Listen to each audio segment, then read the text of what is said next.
Hey everybody, Shaving Nobody Else's Auto, 7 o'clock Sunday evening, ready for some live chat. Looks like we've got a great group on YouTube ready to rock and roll. Looks like Facebook is now connecting. Who's all here ready tonight? Randall, the Nut Farm, Nut Farm, Nut Farm, Nut Farm. Leo's back. Bill Wagaman's on with us. Brian Dispatch. Kevin L. Danny Peterson. Jim's here. Alan's here. So... and as you guys can see, and as you saw the post earlier, Brian Dispatch, Brian is back in Canada. So it was great to meet him, great to hang out. Glad that he was able to make the show last week with us, hang out. Got him loaded up with Buick parts and headed all the way back to way Eastern Canada. So now he's joining us tonight from Eastern Canada. Now he's back 2 hours ahead of us again. So last week was kind of nice. He was on the same time we are instead of being 2 hours ahead. Let's see. Let me get caught back up. Lots of comments. Glad you guys are here and ready to go tonight. Let's see. Lee's here. Ken from Michigan. Randy's on. Scott's here. Dad's here with us. Looks like Facebook is connecting. We've got some guys on there as well. So as you see me glancing back and forth at comments, that's what I'm doing, checking Facebook and YouTube. Tractor Mike is on with us tonight as well. Didn't know if he was going to make it. Figured he'd have to be in the tractor planting.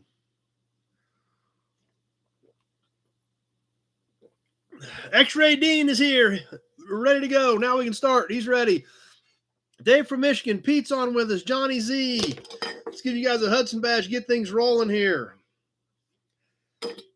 So, as always, like I said, we are live on two formats, both Facebook and YouTube. As you see me glancing back and forth, that way, if you hear me say something you can't see, it's probably on the other format. Nate's on with us. Tweedly D is here.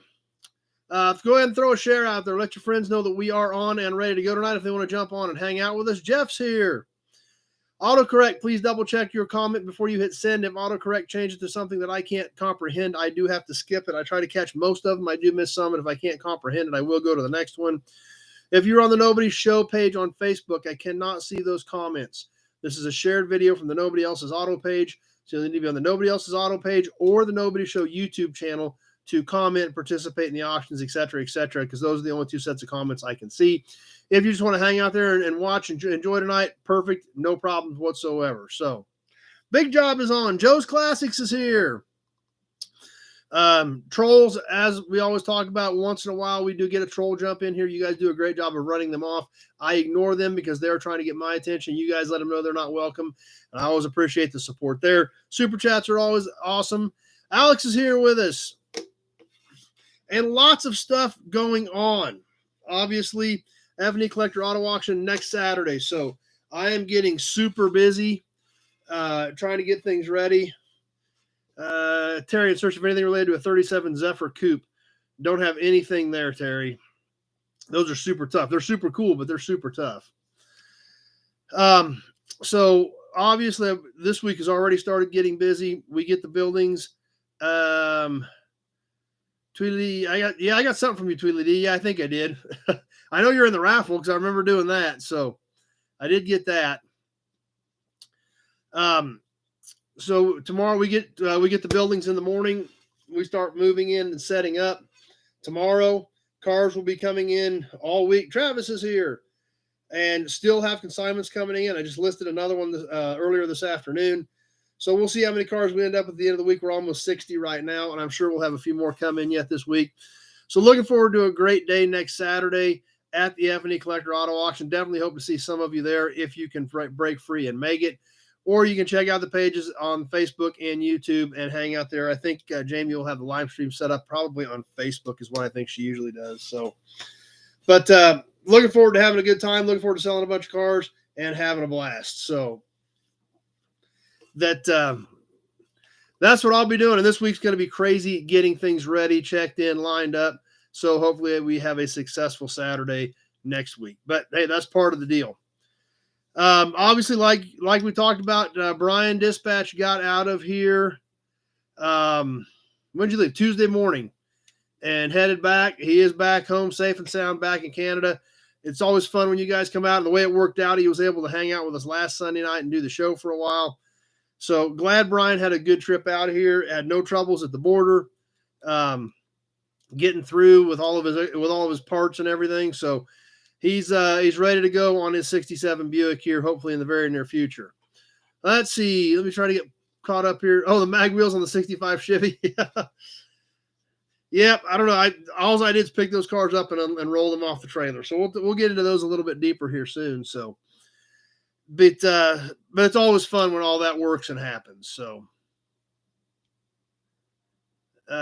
perfect. Yeah, that's right. Big job. He's got the Buick badge, so he's good there.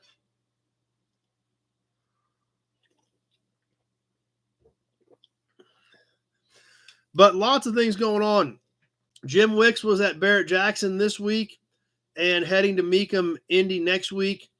He did buy a split window for one of his clients. But as far as how the auction went, they said Barrett was weak on Thursday, okay on Friday, and then Saturday it just took off. So, since the collector car world's been kind of up and down, we're starting to see some things soften. He said it was kind of a slow build, but once she got going, it was a strong sale. So we'll be curious to see what happens next week at Mecum Indy Fall. So plus what we do here. So definitely curious about that. Rocky Mountain Race Week 2.0 happening right now as well. Obviously with the auction coming up, I can't get away for any of it. So keeping up with things on as far as just what I can keep up with online. I talked to Matt Friday morning, right before everything went nutso. So that was the last time I talked to Matt, just trying to keep up online with what's going on there and see what happens at Rocky Mountain Race Week 2.0. Since I can't be there, I did still get all the Road Week stuff ready. All the Road Weeker trophies are out there. I sent them out with our good friends Travis Boltman, and he was going to get those to Matt and Adam. Adam was going to take care of wrapping up the Road Week winners for them at the end of the week since I can't be there. Let's see. That's right, Jim. Hershey is starting Tuesday. I know one person that's on the way out there right now. Michael Gogola's on with us. I did just get your payment, Michael. You did make the raffle tonight, just barely. I mean, the last time I checked it. So, Nut Farm, like the Allstate video. That was a fun one to do. The Henry J versus the Allstate. Since they were sitting right beside each other. Another amazing thing about Pioneer Village is they have some of that stuff set like that. So to be able to sit there, to be able to do a comparison of the Allstate and the Henry J sitting right beside each other, it was pretty cool. It was a lot of fun. So we're going to talk about Pioneer Village here a little bit more in just a minute once we get through a couple of other things real quick. So we do have some news about Pioneer Village we need to share. Let's see. You get caught up on comments here. Just bear with me. They're rolling in here pretty quick. So Nate can't wait for next Saturday, bringing his son with him this year. That's going to be a lot of fun. Randy planning to do Mecum Indy. So if you see Jim, stop and say hi. He will be there all weekend. So definitely say hi to Jim and tell him that you enjoy what we're doing here and what he does for us as far as sharing his knowledge on stuff. So let's see. Mark's here. Bill Wagman lives 45 minutes from Hershey. So I think you go every year, don't you, Bill? I'm sure you do being 45 minutes away. So anyway, keep up with the Rocky Mountain Race Week 2.0, Facebook, YouTube. There'll be a lot of content out there. Definitely keep up with what is going on there and support all of our friends out on Rocky Mountain Race Week 2.0. On YouTube, when I set things up tonight, Hudson Badge, there was the ad revenue thing when I set up the live changed. That screen changed. I don't know what it meant. I've got to look it up after the fact. I made some notes about what it said, about how they interject ads. I don't know what you guys see, but if you do start seeing some ads, they are changing some stuff, and I don't know what they're doing with it or how it's working. Hearts and Fireworks, love that. Bill Disman at Carlisle yesterday. That sounds like a good time. Scott's here with us on Facebook. So bear with me. I don't know for sure what YouTube is going to be doing with ads, but if you start seeing things different, that was the first time I saw that. And of course, that it pops up when I'm setting up the live at 6:45. So I don't really have a lot of, didn't have any time to research it. I'm just telling you, if you guys see something different, if you blow through it or go ahead and refresh after that to get caught up, I don't know what it's going to do, but we're just going to have to bear with it and deal with it. It's their system, so that's what they do. Nut Farm says you get ads when opening, so Kenny said he's been hearing some of that stuff on other channels as well, so I don't know what it's going to mean. I don't know what it's going to entail. We will obviously be learning over the next few weeks, depending on what's changing, but we're going to give you an Auburn badge right now for sure.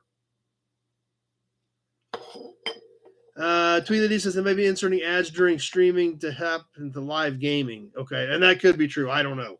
Like I said, that was the first time I'd seen. I mean, there is that ad screen you go through every time I set up, but it was different this time. So, just wanted to bring that up so everybody's aware of it in case something looks weird or funny on ads.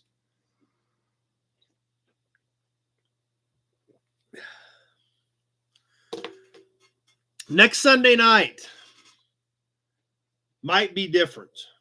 I'm not going to promise you anything. We might, maybe, possibly have an in-studio guest for next Sunday's episode, which actually will probably be good because I probably won't get the whole episode built like I normally do. You guys know I build these whole things out every week, and depending on how things go on next Saturday, so I usually build these Saturday nights. I got out here at 2:15 this morning after building this. Outcast Projects made it tonight. Glad you're here, Outcast. I'm not gonna tell anybody because I don't know if it's gonna work yet or not. I'm just saying maybe, but I can guarantee you won't want to miss it. It'll be a riot. We're gonna have a lot of fun. So if it all works out. Brian wants to see Tractor Mike. Is that what you want? You want to see Tractor Mike? Brian Dispatch said he probably won't be a bald old man. You might be careful, Brian. We don't know. I don't know if we want Tractor Mike or not. It might be a little too off the rails. So,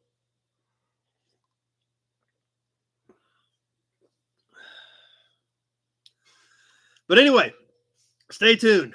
I think we're going to have a lot of fun next Sunday. I don't think it's going to be a normal episode, but I guarantee it's going to be a fun episode. So, but we'll see how it goes. It's going to be a lot of fun. If we survive the auction, I got to get through the auction first. Jim says we have fun every week. Well, this will be a blast. So I'm sure this is going to be a lot of fun. But anyway, Pioneer Village. I want to touch on some stuff on Pioneer Village. I talked to Will today. Will called me today. Went over several things with him. Will, the new director of Pioneer Village. Brian Dispatch's buddy needs that 65 Massey grill from Tractor Mike. He didn't think he had one, Brian. He did have one, but he thought he sold it. I'll have to check. I'll have him double check and see. He's listening on Facebook. So, oh yeah, Outcast. It's next Saturday. I mean, we're beyond gearing up. I've got we get the keys in the morning to the building. My trailer is actually full right now of stuff to go out. The truck is full of stuff to go out. I already loaded. I got the full load in the truck this afternoon, ready to head out there. So we're past gearing up. It's here. So, but like we keep talking about, and like you've seen on the videos, a lot of good things going on at Pioneer Village. They did have, like we talked about a few weeks ago, they had their first annual car show, which went very well. Just like Scott with Rebel Driver Garage was there and told us about. They are also starting a Cars and Coffee deal. They're going to have one of those next Saturday. They're going to try to turn that into a regular thing. They are demoing the old restaurant that was there because it was about to fall down. So they're demoing that so they have more room in the parking lot for these events. Yeah, we will. I think Jamie puts it on Facebook. If she puts it on Facebook, I'll try to throw a post up here on the Nobody Show channel so that we can so you guys will know where we're at. Tractor Mike going to double check this week on the Massey 65 grill. He said he'd rather have two mother-in-laws than a Massey 65, but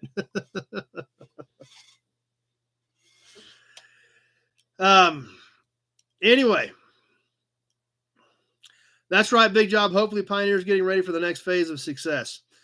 They have the hotel has been closed in preparation of some renovations. The roof was really bad. They think they're going to have a roofer there rolling within the next couple weeks. He said the supplies have been ordered to do the roof. So that's getting ready to happen. Get the old restaurant down, open up their parking lot, on top of the fact of all of the renovations that are going on just around the facility, as far as some of the roofs they've been fixing, the painting they've been doing, just the little fixing stuff up here and there, making huge strides to that magnificent place.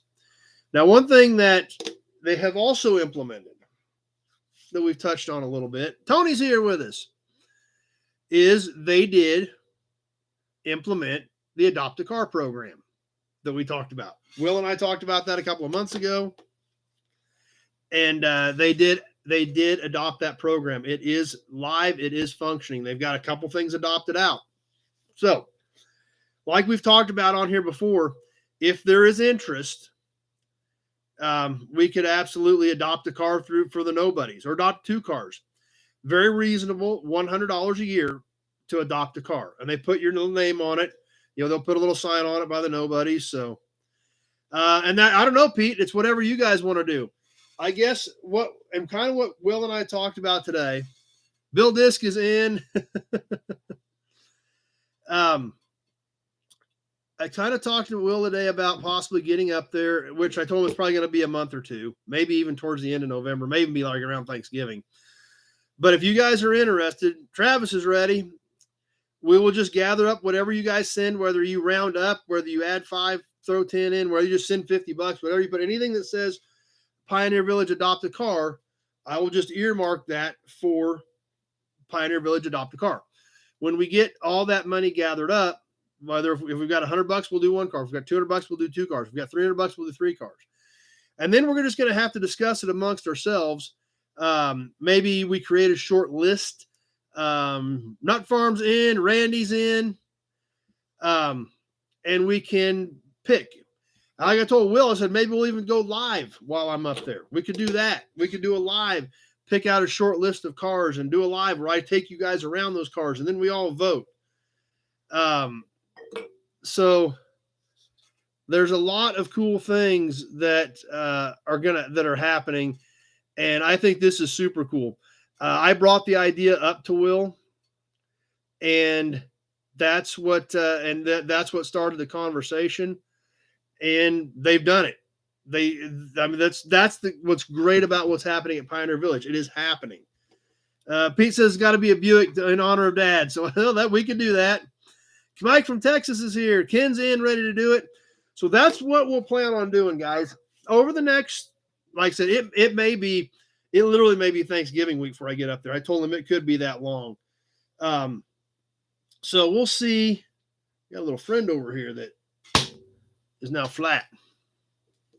Or a Plymouth for Jason. Yep, that's a good idea. Whatever you guys send in over the next couple months till it looks like I can get out there. I don't care if you just send $5 tomorrow morning. I will keep a running total on that. Numero uno, none tonight. Just Brian last week, but we're gonna have one next week. So, I will keep tabs of that. I will keep you guys updated as to how much money we get, so we know what we're gonna do. And yeah, I hope he got flat. He was getting pretty annoying. So.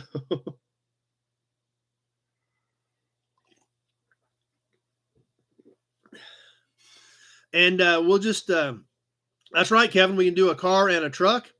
That's going to be up to you guys. Whoever chips in, we'll vote on it. Like I said, we'll probably, they've got over 300 cars. There's no way we can just randomly do it. What I think we'll probably do is pick out a half dozen. We'll see how much money we raise. That's what we'll do, I think, to start with. And then we'll try to maybe get some ideas and try to narrow it down to 6 or 8. And then we'll vote. If we've got 200 or 300 or 400, whatever we've got here over the next couple months, we'll pick it out. And for the next year, it'll say the Nobodies. The Nobodies from Nobody's Show will sponsor that car or that truck or whatever it is. So super excited about it. I think it's great there again. And what's great is they are implementing this stuff.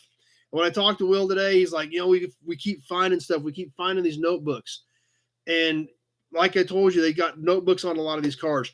I'm going to have access to these old notebooks, these old records from when they bought these cars. Now, we've talked about, no, we're not giving one away. We're talking about helping Pioneer Village. I've got the copy of Letters from Clara, which was the book that his sister, the book of letters that his sister wrote to him as they found stuff, which is public. Those books are pretty hard to find. In fact, I think I got mine right over here. Let me look.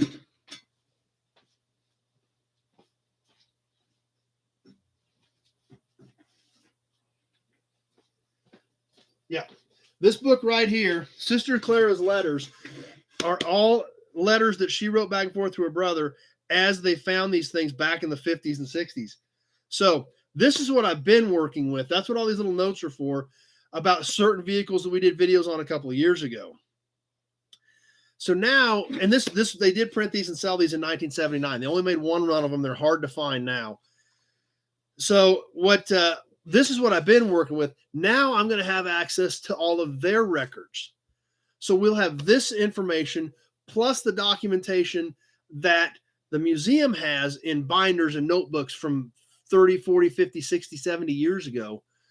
We'll have access to that as we're telling the stories about these cars. So I'm super excited about it. It's going to be a lot of fun. And like some of the stuff I've got marked in here, I don't even know why some of this stuff was marked, but we'll see if I can see anything see why I had it marked. This book is getting pretty rough because it's so old that it's kind of starting to fall apart. But like this one letter dated March 30, 1955. Regarding the 1929 Cord L29 automobile that I called about on Monday night and you were not there, it is too much money, but it is all restored and looks like $1 million. I don't believe it will be possible to buy it for less than $900.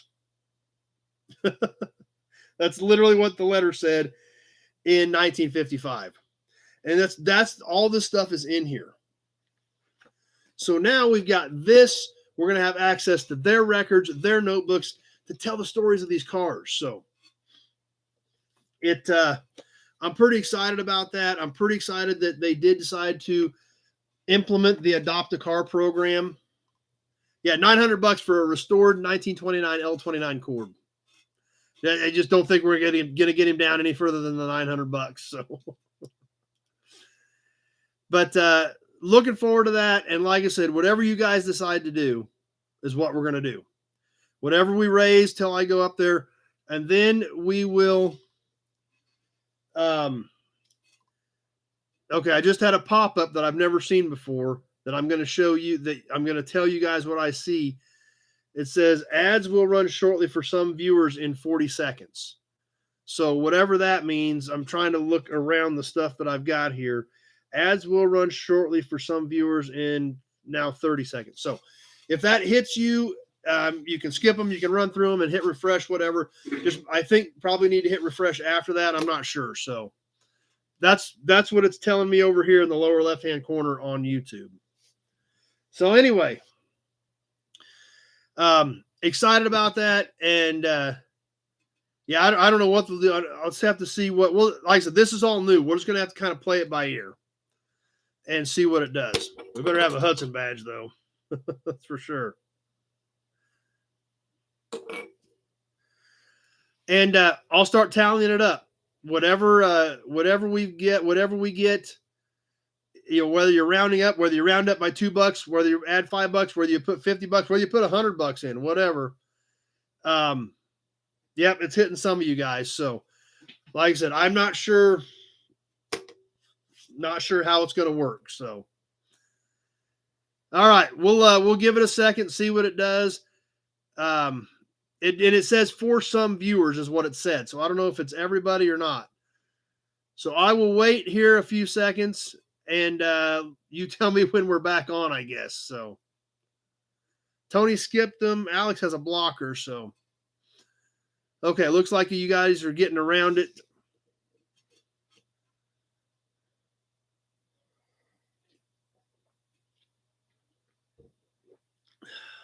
Kenny said he was able to skip it. Okay. So what, until we kind of figure this out, if it pops up and goes to that, we'll just kind of give it 30 seconds until you guys can either get around it or skip it or whatever we need to do. So, but we're going to have to deal with it. So let's just kind of play it by ear and go from there. But if it hits in the middle of an auction, we'll stop it right then and then give it another, and I'll see where we're at on the timer, and then we'll finish it up. So anyway, all right, we should be back going. There's a Hudson badge. And let's raise some money and let's adopt some cars at Pioneer Village. When I go up there, like I said, it may be November, $100. And if you guys want to do some on your own, awesome. That would be great. If you guys want to do them on your own, that's perfectly up to you. The whole purpose is to support the museum. But anybody that wants to do it as a nobody, I will gather that money and then do it. And then when I go up there, we're actually going to use the videos and what we do as far as when hopefully we generate enough, $100 a year. Hopefully we generate enough to at least do one, maybe two cars. Then when I'm up there, I'm going to do a video on it, and that's what they're going to use to help promote it. So we're going to use the Nobody's Cars to help promote kicking off this program and hopefully help them raise even more money. So excited about it. I hope you guys are too. And can't wait to see what we can do with it. Anyway, new inventory. What did I pick up this week? I did kind of get busy and grabbed several things just because I knew I wasn't going to have time for a few weeks.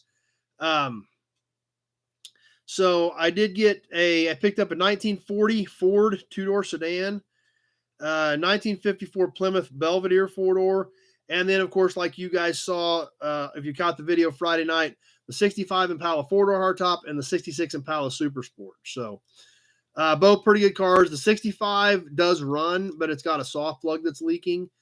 So it does have a small block. It does run. The 66, as you saw, it has a 454 in it, but is not running. So I knew I had to get some of those loose ends tied up just because the next few weeks I'm not going to have time to even think about it. So anyway, that being said, let's catch the promo model. Let's check out a few badges and emblems. Let's do some story time. And then, free like a freeze plug. Yeah. Soft plug, freeze plug, same thing. Then after we do story time, we're going to give away this DX sign. Original 60s era porcelain pump plate. So we're going to give that away here shortly. Yes, Mark, I did get you. We'll go over all that here in just a few minutes. Let's get through the promo model, the badges and emblems. We're going to do some Cadillac stuff tonight and emblems.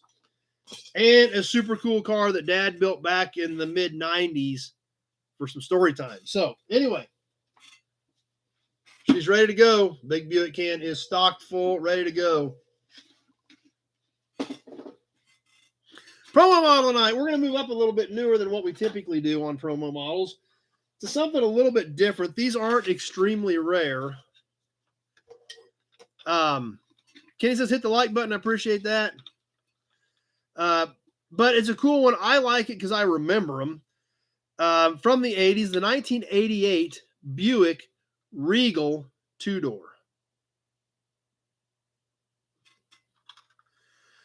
This is a burgundy one. I think these were all burgundy. These are not extremely rare. You can find these still in the box. This one I do not have the box. This was when they first downsized the Regal to the front-wheel drive. So that's why they made a promo model. Mark's on probation from bidding. Crazy to think about. This car is today an antique. It's an 88. These were decent promos. It's kind of crazy. These cars were pretty common. They sold a ton of them. It's kind of weird to look back now and say, wow, those actually were kind of neat. I do have some in the yard. Dad saved some of these over the years, so we've got some of them in the yard. This promo's in pretty decent shape. Without having a box, it's got a few scuffs and scratches, but overall looks pretty good. The bottoms of these were pretty plain, not extremely detailed. Obviously, you can see the front-wheel drive configuration sitting there. No drive shaft, just the exhaust system under there.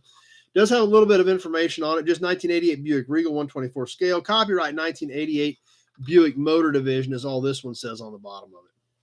So Bill Disc has this one. A lot of you guys are digging it. Mike does. Mike's not digging it, but we'll see what happens. Tractor Mike is says he's got the mother load of promos found. So we'll see. I'm hoping we get all these bought. So we'll see what happens. But did anyone figure out who made these and the Riata? It doesn't actually say on it. And this one, I may have this in the box, but I didn't have the box for this one, so I'm not real sure. But Bill can probably tell us who made these. But I like these cars. I actually had one in the late 90s that I actually used to drive to the airport when I worked for Chrysler and I was flying out before I got a company car. Right after I started in 97, I bought it was like a 90 Regal that I used to run back and forth to the airport with. But this one's in pretty decent shape. Like I said, kind of a car that has been somewhat forgotten, but I think eventually they will kind of come back with a little bit of a following. They were pretty neat cars and pretty decent little cars, really. So there it is for the promo tonight, the Burgundy 1988 Buick Regal.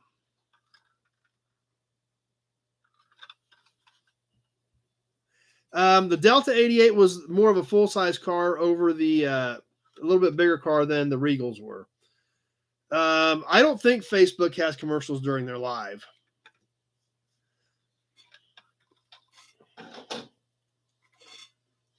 So what we'll do is, like I said, we'll just kind of play this out and see what happens. So Mike said he'd quit if he had to drive front-wheel drive Regal. But let's get to some badges and emblems. As always, we'll start with pre-war, then we're going to go post-war, and we are going to go all Cadillac tonight. Yes, all Cadillac, starting off with, these are great. And I've seen them in a couple of different places. Dad has one on the trunk of the 39. American Auto emblem shows them on the grill of a 37. So I'm going to say these were used in various places, or badges very similar to this were used in various places on late 30s Cadillacs that were powered by the flathead V8.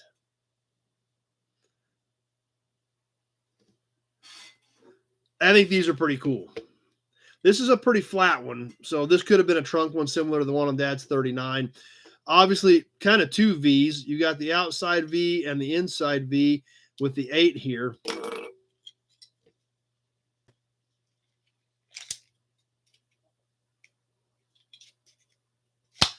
It's about 4 1/4 inches tall, to give you an idea. From the tip of the V to the bottom tip here, it's about 4 1/4, about 2 inches across here. 2 studs on the back is how this mounted. So this actually, definitely looks like it could have been mounted to a trunk lid like the one on the trunk of Dad's 39. So always liked these, always thought they were cool. Enough that I bought 2 of them to keep. So yeah, I think these are great.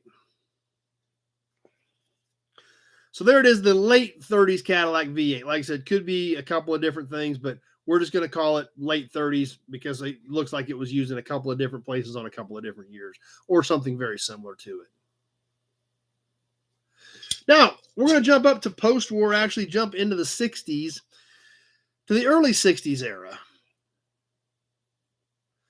I think this could have been hood or trunk. I didn't take this off the car, but it is V'd like it went on a hood or a trunk. And this is about a 61 to 3 era Cadillac emblem. This is when they made them narrow and thin. Spread the crest way out instead of more of a, squared off. They really drew the crest out into a long, narrow piece. Really made the wings stick out the sides here. This was a stud mount piece from the early 60s era Cadillac, hood or trunk. Like I said, I bought this with a batch of emblems. Not sure exactly what it came off of, but definitely that era. This one does have a little bit of pitting in it. It is about 5.5 long. Well, yes, it does have the ducts, but they're so small and drawn out, they're very difficult to see. I don't know if you guys can make them out or not, but these are the ducts in the crest.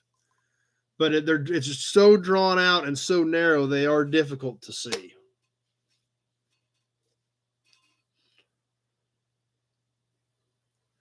Sam's here with us. So, yeah, glad you're here, Morgan. Hope you're having a good time. So that's what we've got for badges and emblems tonight. Sticking with Cadillac all the way around, the late 30s and the early 60s on the Cadillac badges.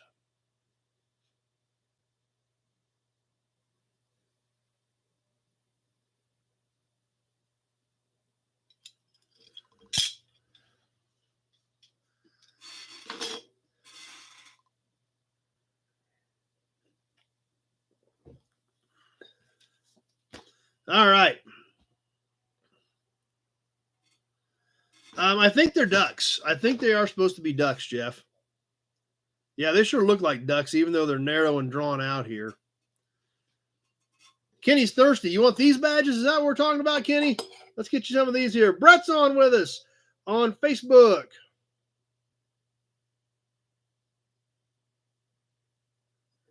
Hanging out on Facebook tonight instead of YouTube. But for story time tonight, we're going to check out a car that Dad built back in the mid-90s. It was a very, very low mileage original car that he built kind of a mild custom out of. I think the car only had like 5,000 miles on it.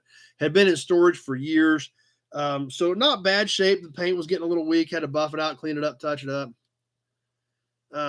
Swans, not doves. Okay. I think they're supposed to be ducks is what I think they were supposed to be originally. But Dad built this car. We actually drove it to Topeka for an NHRA national event where they had I think it was the 40th anniversary. Yeah, I think it was the 40th anniversary of the NHRA Nationals. Kenny said he was cheering. Kenny was cheering for these badges. Okay, that's cool. So then we showed him these badges. He's good with that too. So we'll just show it all to you again. There you go. If you got a problem with it, it's Kenny's fault. Blame Kenny. Blame Kenny. But this little 1954 Chevy 210 two-door sedan, like I said, was a low mileage original car that Dad just built a mild custom out of. Didn't get real exotic or carried away with it. Wide whites, flipper caps, lake pipes, extra grill teeth, dummy spots. And on the back, basically stock with the exception of smooth taillight lenses. That's right, they killed Kenny. Under the hood, this car did still have a 6-cylinder in it. That's the way Dad left it. However, he did, there again, customize it, slightly hot rod it, just like a 50s era custom would have been, just like somebody would have done with this car in the late 50s, early 60s. What did you do with them back then? Dual carbs, split manifold, fin valve cover.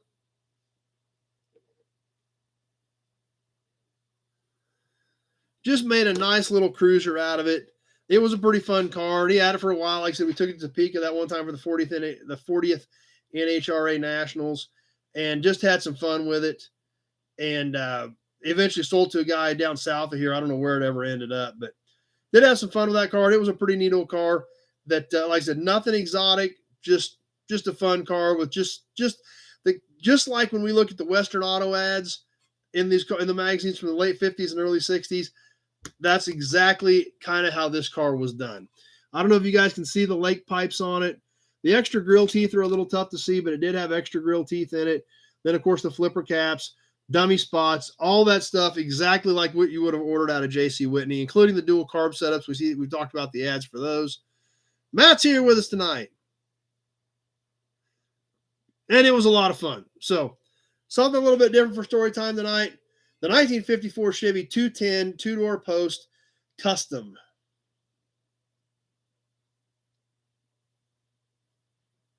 Kevin says they made a new Cadillac ranch in Mississippi. Hadn't heard about that yet.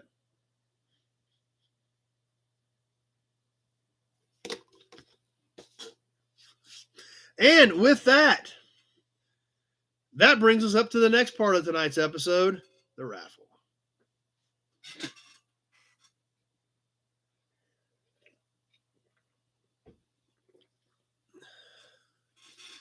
If you got questions about inventory, I can give you a quick answer. If we need to get into specifics about, condition and pricing and shipping and everything like that, then you can call me tomorrow. But yeah, if you want, I can give you a quick answer on some of it, whether it's a possibility or I may or may not have something. Zach is here and he is ready for a Hudson badge. Let's get it going.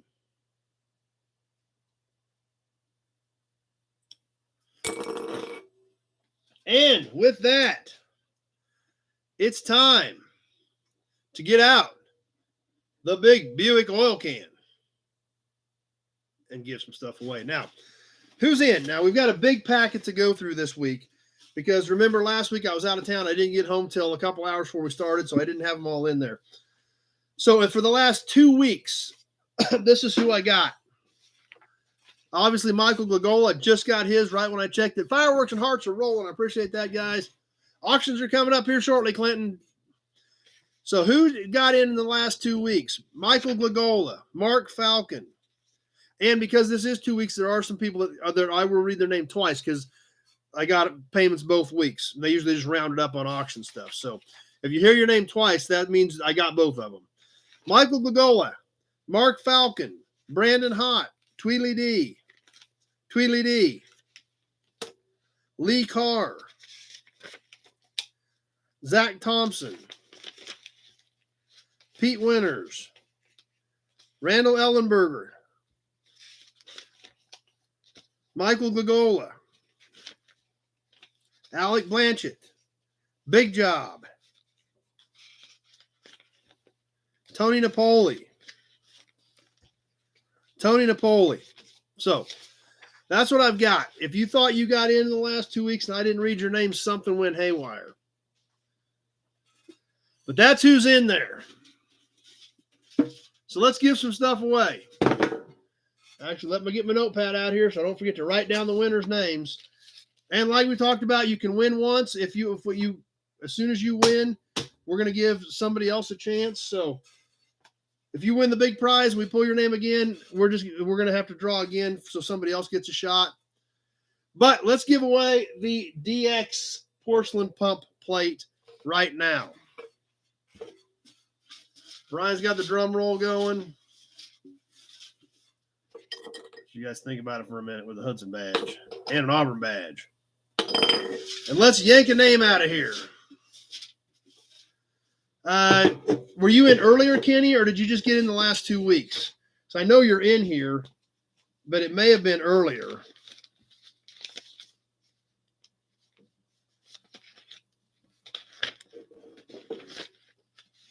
Yeah, you were in that second packet, I know for sure. I saw your name in there. So yeah, so you're in there. Okay, we're good.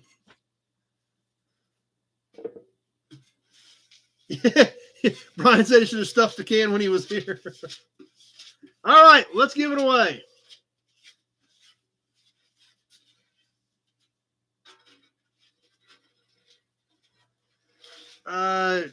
Dean I think you were in earlier.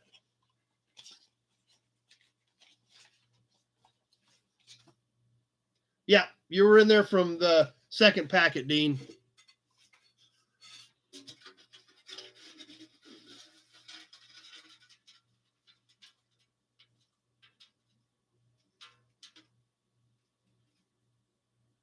Alex here from New Hampshire. All right, I got one.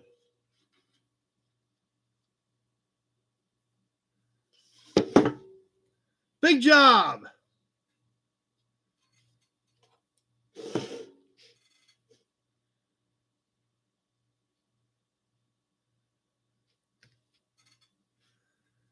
All right, big job on the DX sign.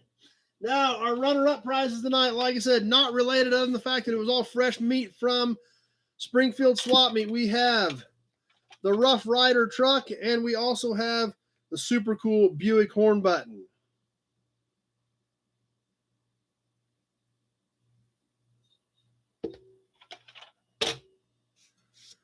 All right. Let's draw it for the second prize.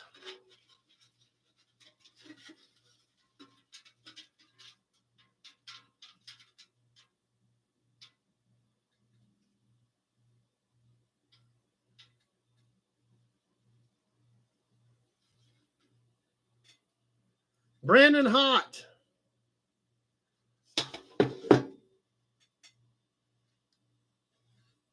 Clark's back on with us. Brandon, are you on with us?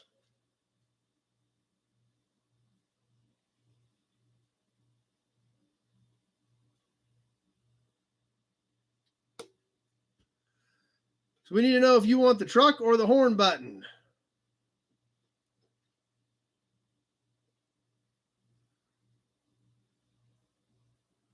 So we'll give him a few seconds here, see if Brandon's on with us.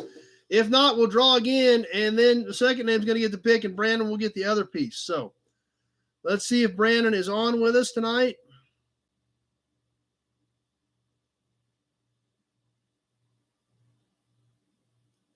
And I'm not seeing anything yet.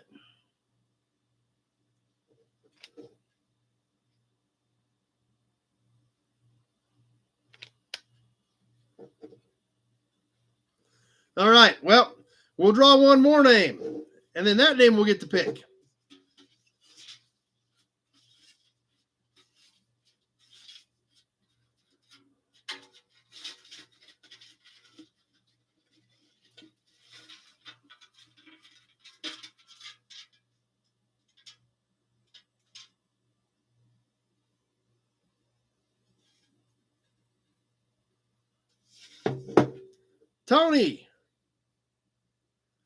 Tony Napoli.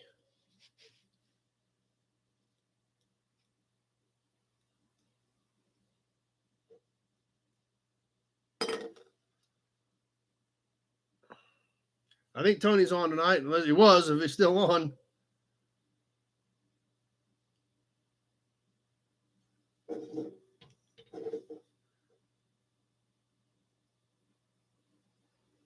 Tony's taking the horn button. Perfect. We got you.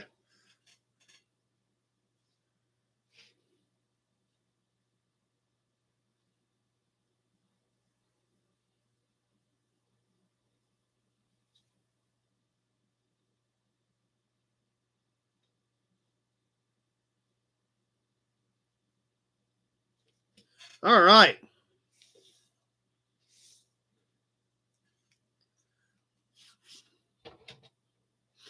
Congratulations to everybody on that.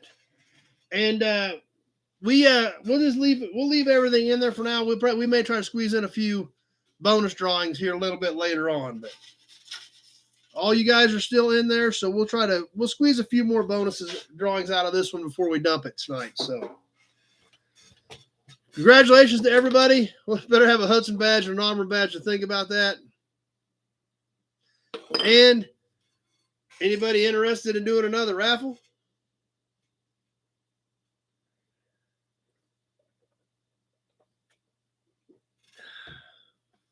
Pete said that was a lot of fun. Good. Mark's getting ads again, and I did not see the little pop-up on my deal on this one. Okay, I didn't see a pop-up, but it may have popped up in the middle of that, and I didn't catch it. I will try to keep an eye on that. I will wait just a little bit here before we announce the new raffle until we get through these ads. So we will wait here a little bit. You guys let me know when you're clear. We'll give you 30 or 40 seconds to get through these ads while I round up the next raffle.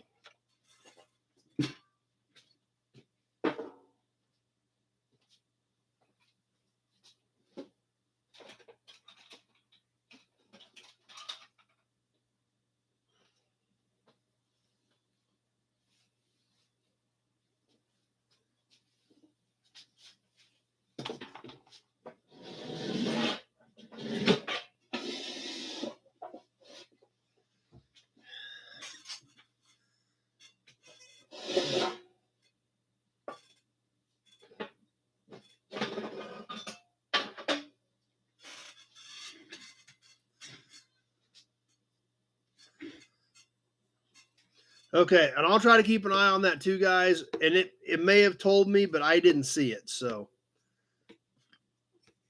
I will try to keep a better eye out for that.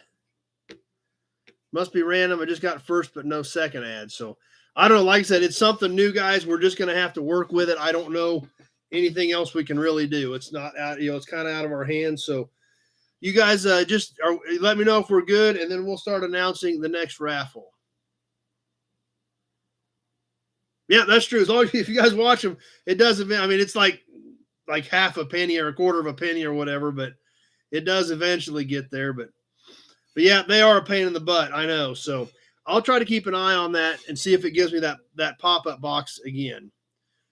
Randy says appears to be random. He only had one good. Zach says he's good. All right, let's get to the next raffle. Now, one thing that I love, and you guys know this, that I think are extremely, and in the auction, we're gonna talk about that here in a little bit. So, one thing that I love, we've talked about them on here a little bit. I think they're probably the most underrated.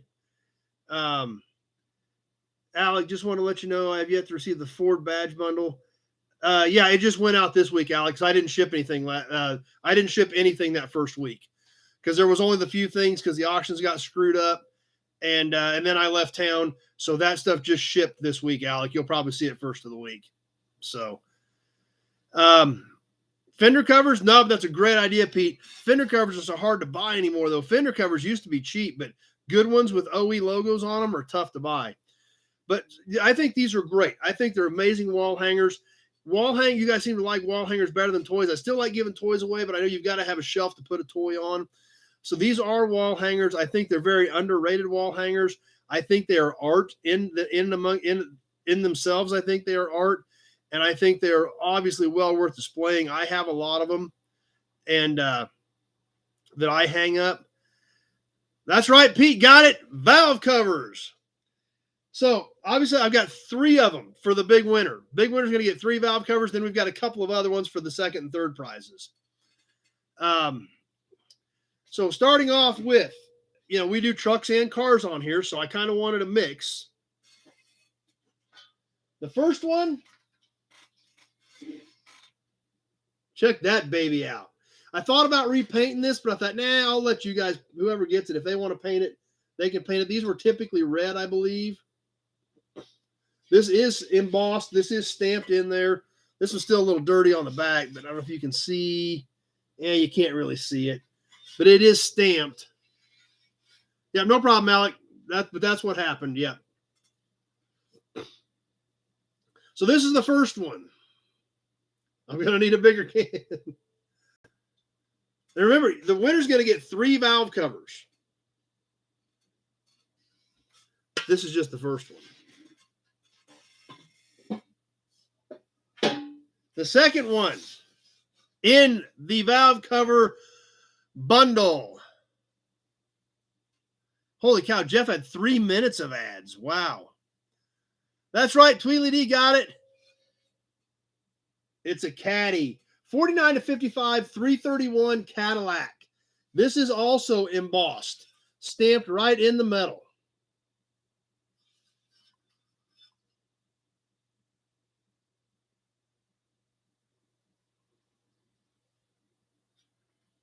Now, there's one more. And you think things are getting good? I mean, if the International's super cool, that's sweet. The third valve cover. And I think this is an original. The third valve cover that the winner's going to get.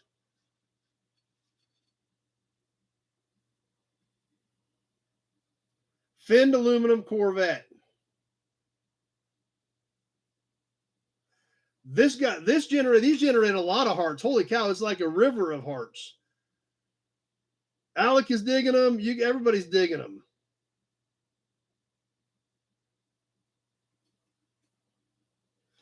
So yeah, all of these, Cadillac, Corvette,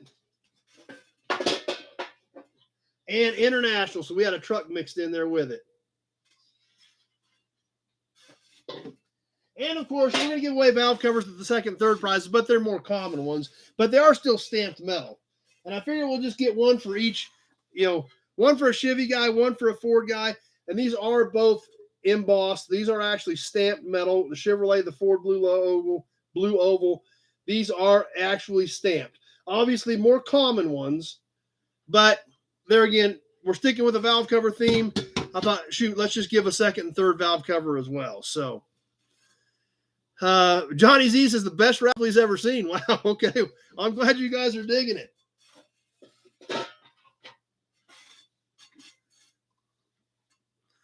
So that's what we've got. Obviously, no Hemis in this one. That's right, Brian. You got an Oldsmobile Rocket hanging up. It would go outstanding with those.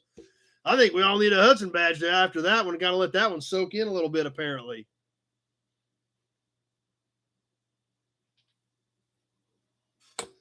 But I'm glad to see you guys are excited. I really do think about this stuff. I don't just randomly grab stuff. I try to mix it up. As you guys can tell, I don't like to do the same thing every month. Signs are great, and I've got a couple of extra signs that I've bought for raffles, but I didn't want to do another sign right after that. I was trying to think what could be kind of different, what could kind of mix things up.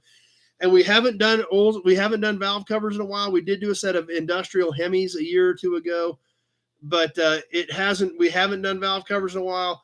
And I got the Cadillacs in Springfield. I got the Corvette from a buddy of mine, actually, in Pittsburgh. When I stopped in Pittsburgh, we did the videos at Pittsburgh State University. Lockmiller Motors, actually, a good friend of mine, Tom Lockmiller, he sold me that so we can include it in the raffle for you guys. Check him out on Facebook and his website, Lockmiller Motors, Loughmiller.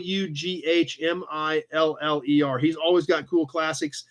I actually worked for him when I was in college. That was my part-time job in college, was working for Tom. Big car guy. And he sold me that so we could include it for you guys. When I found that last week, I thought that's what we need to do. So yeah, piles I have to pick from. I don't have piles of cool valve covers. I got valve covers everywhere, but getting cool ones like that is tough. So glad you guys are excited about it. And it's going to be a fun one. When are we going to give these away?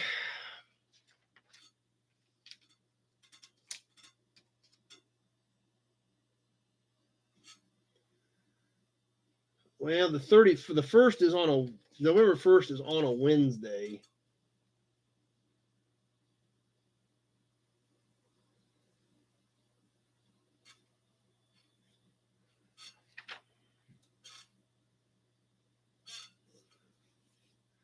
So it's going to kind of cut right in the middle of the month.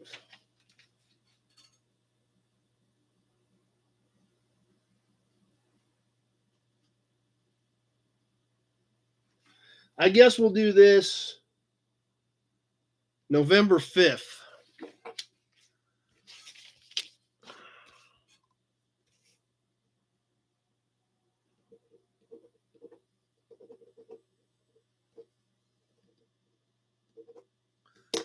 All right. Okay. I guess that brings us up to auctions. Now, what we're going to do is I'm going to watch real close to see if it's going to give me an ad thing. If you guys start seeing ads, you let me know, and I'll look at my timer, and we'll just have to stop it in the middle of it until we get an all clear. It's happened twice in an hour so far. So hopefully we don't see it any more than that. So, which tells me we may run into it once, maybe twice, if that's what we're doing. So if you guys get hit with an ad, even if you're not bidding and you get hit with an ad, because when you're getting hit with ads, it's a bunch of you. Yeah, that's what I'll do. I'll just pause the timer right where it's at.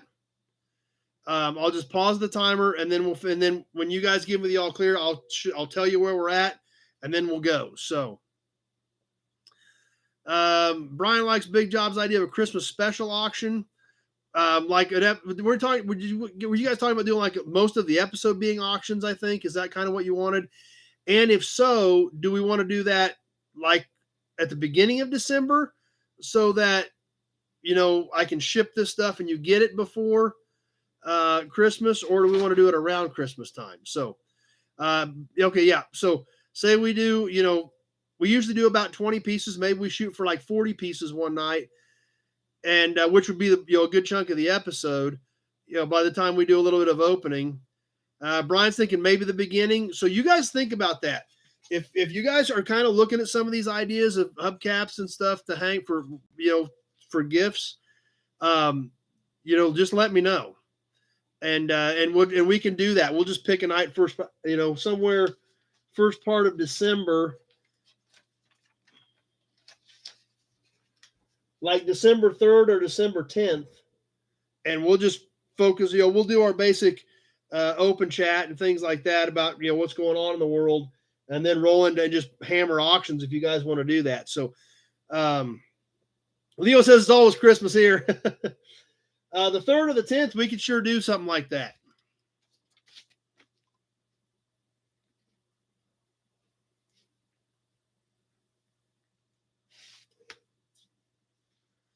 Maybe give a preview of what's going to be up for auction. We could post some of that stuff. Yeah. Gifts for myself and birthday in December. There you go, Tweedly D. So, all right. We will try to do that 3rd or the 10th, whatever you guys think. And we'll do basically an open chat, maybe do a couple emblems, and then just hammer auctions. So, I don't know if that makes me Santa Claus or not, Zach. So, number 1 is making potato soup. That sounds like a great plan, number 1. And Brian says have some better items with reserves. Okay, we can do that too. I guess we're gonna do a bunch of stuff. We can do that. Okay, I'm running out of room in my notes section here. Let me write all this down.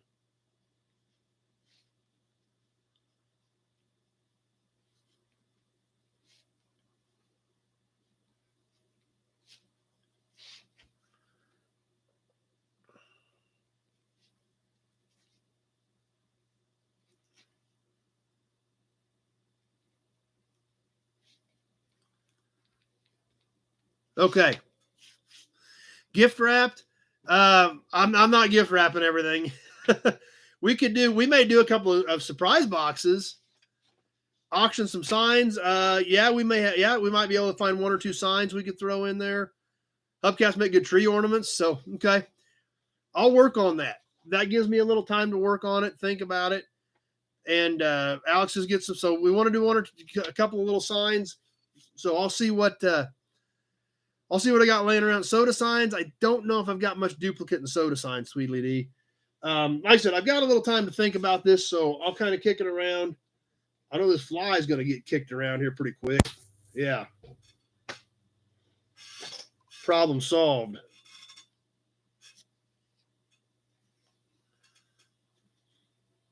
And I'll get to work on some of that, guys. Let me reshuffle here.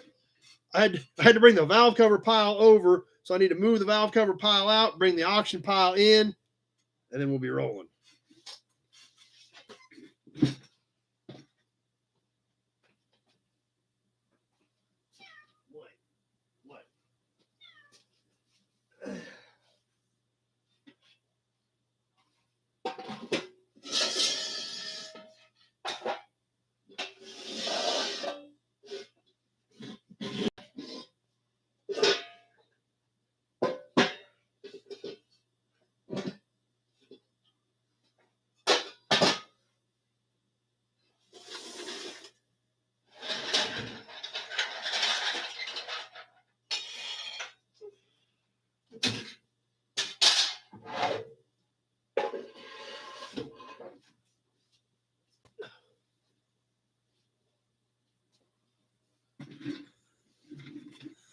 Okay.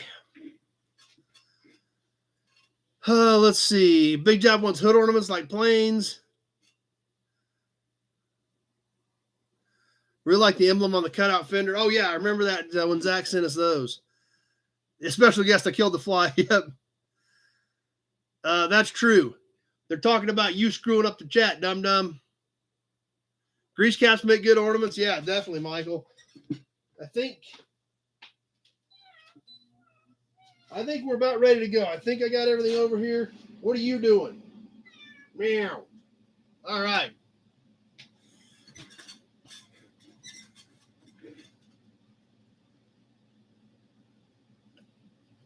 Let's get Boogie in. Nut Farm is sighting in and ready to go. Whoa, let's give you a Hudson badge. Let's give you an Auburn badge. And let's get rolling into the chat. As always, I will hold up an item. We'll look at it. We'll discuss the condition. We'll show you if there's any flaws. We may give you some dimensions on it. As we're doing that, steering wheel with a horn button on it, like the whole steering wheel.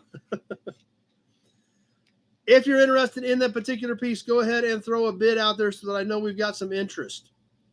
After we get done with the description, I will put it on a timer right here on my phone. I keep it right up here in front of the computer so I can see it. I will tell you when 1 minute has passed. I will tell you when 1 minute, 30 seconds has passed. We will go 2 minutes. Whoever's the high bidder when this thing says 200 is the winner. How about a horn button attached to the whole car? Yep, Brian got the pet gray kitty and hold the Hudson badge and hold the Buick can. Yep.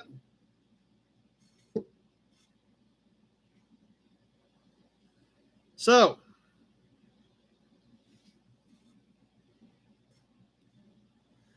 as always, Leo wants an old car truck. Dean wants a Camaro.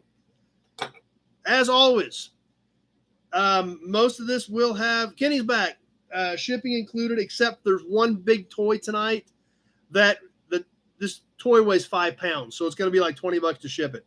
One piece will have shipping tonight. Shipping will be included in all the rest of these in the U.S., in the continental 48 states. Tweeted says it wants Bronco badges. I don't think I've got any Bronco badges. I'll have to do some looking. So bear that in mind. Shipping is included in the 48 states. If you're a non-U.S. bidder, that's fine, not a problem. And but you will have to get me paid, which is typically a money wire or some sort of a bank check drawn on a U.S. institution, and you will be responsible for out of U.S. shipping. Reason being, this thing kind of feeds itself, it funds itself.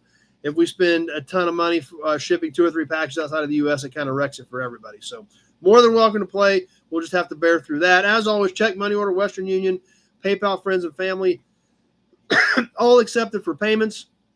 And as always, if you've got any questions and you're not sure what's going on, but you want to bid on something, go ahead, throw a bid out there. Call me tomorrow. My number is in the description part of this video. Obviously, this week's going to be tough to catch me, but just leave me a message. I'll call you back. We'll figure it out. No big deal. So anyway, that being said, if you guys start seeing ads, I'm going to watch down here in this corner where it told me so that I may have a heads up. If you guys see ads and we haven't talked about it, be sure to throw them up there. I will pause the timer until we get it all clear. Then when you guys start saying you're good again, because obviously some of you guys are getting 1 commercial, some of you are getting 2 or 3 or 4, then I'll tell you who has the high bid at that point and how much time is left, and we will roll. All right, let's get boogieing tonight. We'll start off with something small again, like we always do. I will read all bids as I see them on the first few items, just so you guys can get an idea of what I'm seeing versus what you're seeing. And we're going to start off with some matchbooks again. I started sorting through some of those matchbooks. Holy cow. I have 26 boxes, 26 cigar boxes of matchbooks. So some of them aren't cool, but a lot of them are. Most of these look like 50s to 70s. So a little bit newer than some of the other ones we've been doing, but still great graphics and just been a lot different style on some of it. So we'll start off with an automotive related one here. Starting off with Goodyear tires from Fansler's Tire Service and Supply, Garden City, Kansas.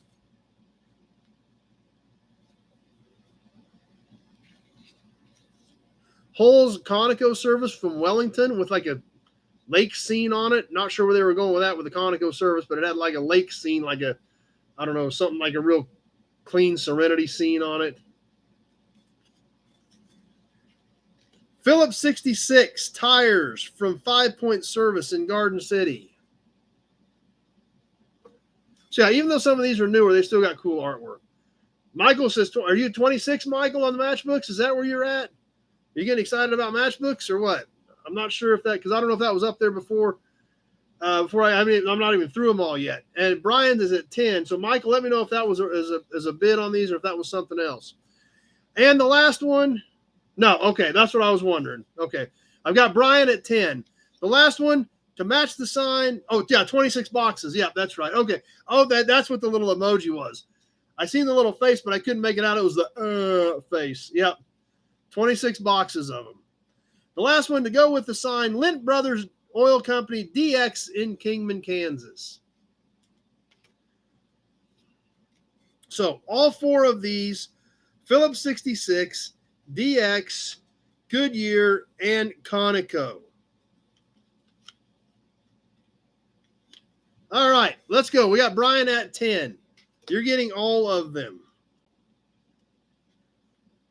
Kenny's grandfather's station was called 5 Point.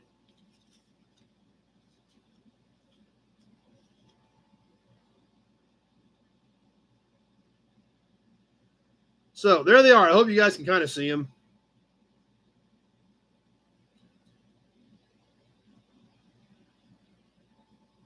Brian at 10.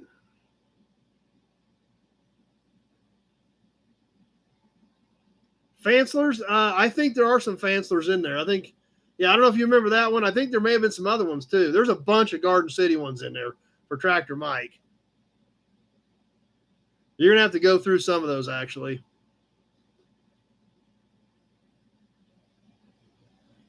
Brian at 10.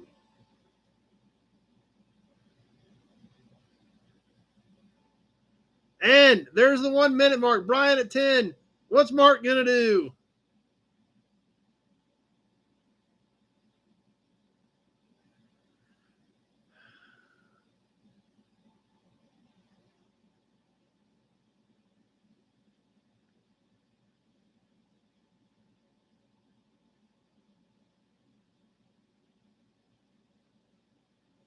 Uh-oh, ads are coming right at the end of this. Hold on, let me see. Let me try something here.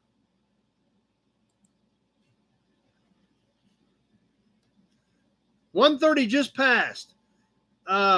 It said something about skip ads. I hit that. So see if you guys get anything. We're just about done with this one. Brian at 10. Few seconds left.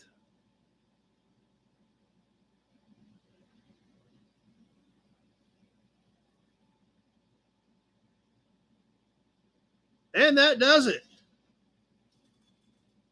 Brian got him at 10. That was cheap. Steal.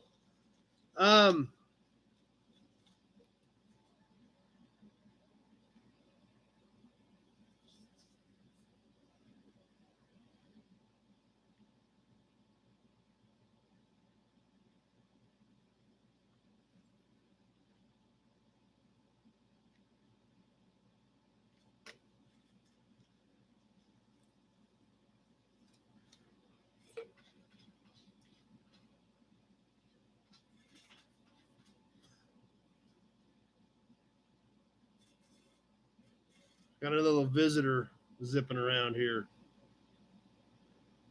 That did have a little button that said skip. I hit that. So hopefully that reeled them in. So there again, we'll keep an eye on it. Maybe it won't. Maybe I can do that. So, all right, let's start out. Let's do another piece. Something else is a little bit cheaper, a little bit rougher, but I think would make a killer project. Just an old one I had laying around on the shelf. I think you blocked 10. That must have booted them out. I don't know. Like I said, I was watching that.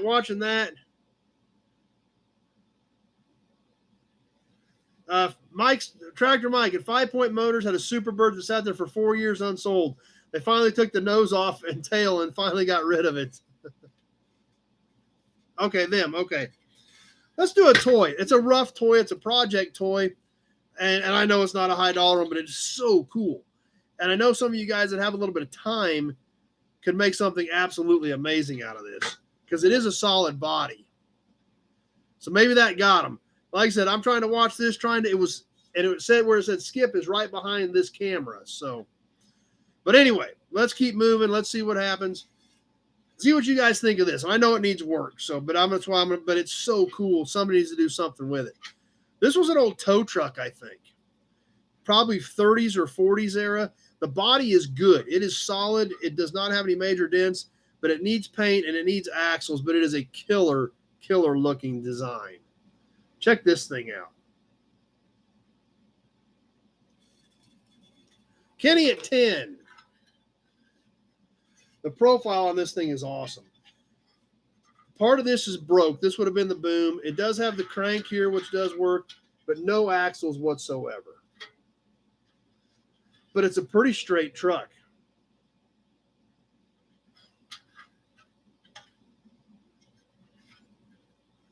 So it would make an awesome little project.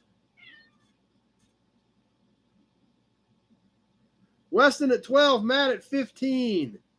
Let's go ahead and get this thing rolling.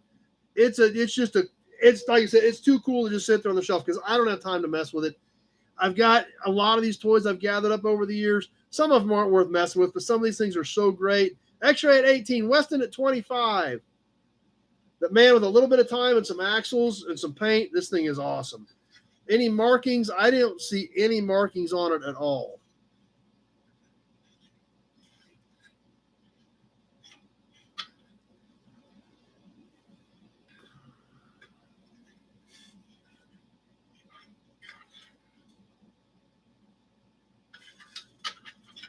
So like I said, if somebody wanted to spend their Saturday afternoon on this thing, I think it would be awesome. I don't know if it is a Smith or not. I'm not going to guarantee you anything because I don't see anything on it. But just a super cool little toy. Oh, let me give you the dimensions so you know how big it is. And there's the 1 minute mark. I've got Weston at 25 at 1 minute. It is about 11 inches. From the front bumper to this roll pan is 11 inches.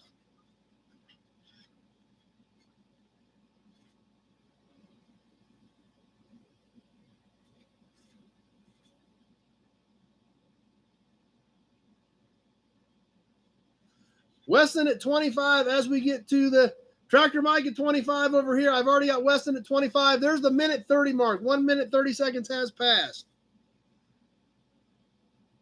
So Mike must have put that bid in a little bit ago. Facebook must be slow. Weston at 25 is our high bidder. Kenny at 27. Few seconds left, but we're coming down to the wire on this one. Big Job, 35. Alec at 30. I've got Big Job at 35. And that does it. Big Job at 35. The thing is just so cool. Like I said, if you had a Saturday afternoon to put into this thing, it would be amazing.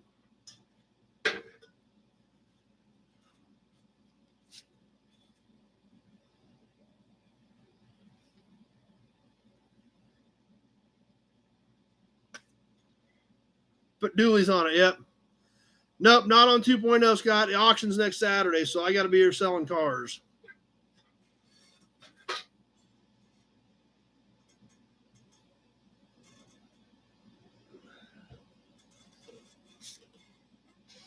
How about a hood ornament? We sold this one quite a while back, the Highlander, and then he had some family problems, some family medical issues, and wasn't on, and just kind of, he paid for it. He actually did pay for it, but he didn't have his address on there. And he had some family medical emergencies, and we just didn't connect. So he said, just resell it. This is off the 49 Ford we did a video on last spring. It is missing the plastic insert. It had a little plastic mohawk right here. F&E Collector, FE Classic Car Auction is the website, Scott. F&E Collector Auto Auction is the Facebook page and YouTube channel. FE Classic Car Auction is the website. No brakes, just some light pitting, decent chrome, just missing the plastic mohawk on this 49 Ford car hood ornament. So it still has a decent shine to it. These were kind of an odd ornament, I thought. It had the big round thing with a kind of a clear plastic mohawk on it. But something kind of different. Let me give you the sizes on this thing.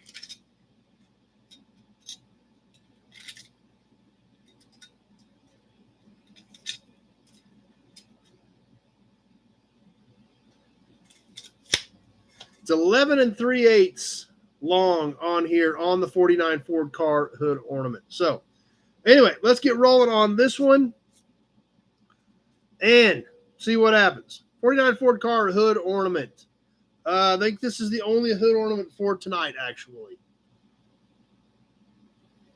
How tall is it, too? Let's flip.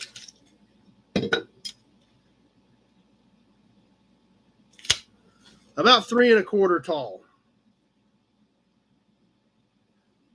Alan at 12. Yeah, Mike says he's got a 30-second lag on Facebook. Allen at 12. So, yeah, bear that in mind, especially you guys on Facebook, if you got it that bad of a lag tonight.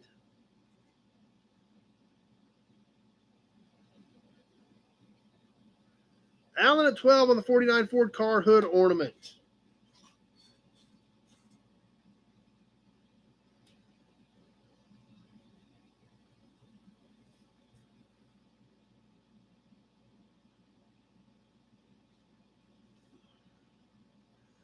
One minute has passed.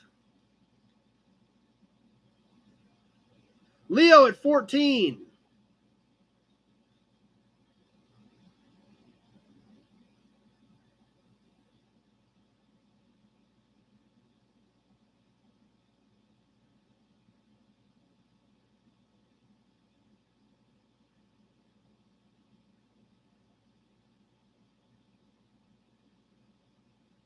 And there's the minute 30 mark.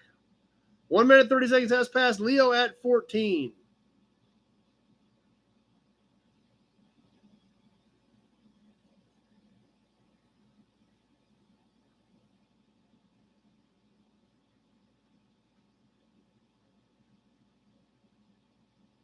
Just about done. Few seconds left. Leo at 14.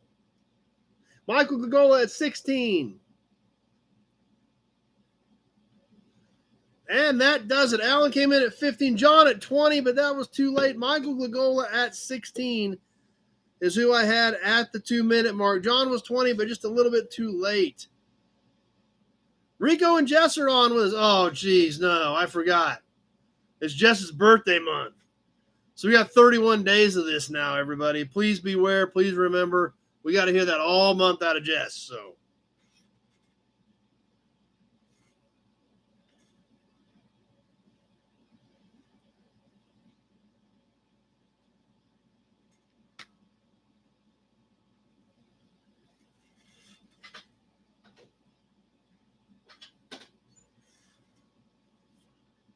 All right, what's next? How about a can? We haven't done a can yet tonight. This is probably a 60s super heavy-duty mobile brake fluid. It's got a little bit of wear to it, but not bad. 16-ounce, 1 pint can on this mobile brake fluid. Nice colors. Does have a little bit of discoloration at the top and the bottom, but overall still looks good. It has instructions on the back. It has the Pegasus down here. You can see where it has the seal on it. Does still have the original cap. It is drained. It was still full. I drained it. So nice red, white, and blue. The colors do pop. Good looking can. Not, there again, not a super rare, super desirable one, but still a very nice display can with good colors. And that's what matters. That's what's important. So anyway, let's get this one rolling on the mobile 1 pint brake fluid can. Tony at 10. Leo at 10. Had Tony first.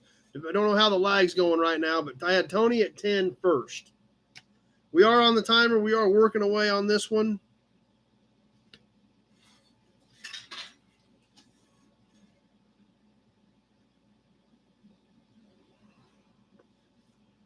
Leo 11.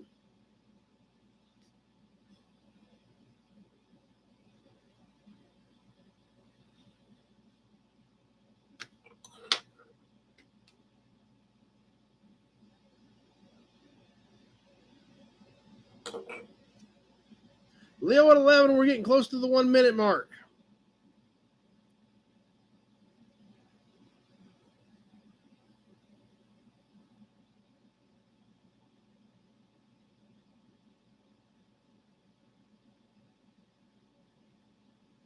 And there's 1 minute. 1 minute has passed. Leo at 11. Tony at 13. Yeah, except the ad skipper thing just pops up down here in the far corner and it just until it times down. So you got to kind of catch it, and it's not very obvious. Tony at 13.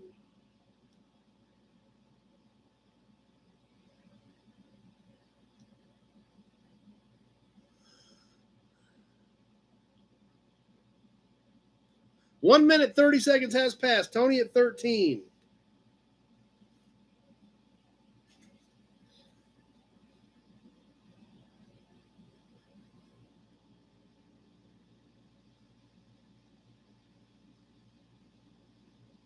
Just about done with this one. A few seconds left. Tony at 13.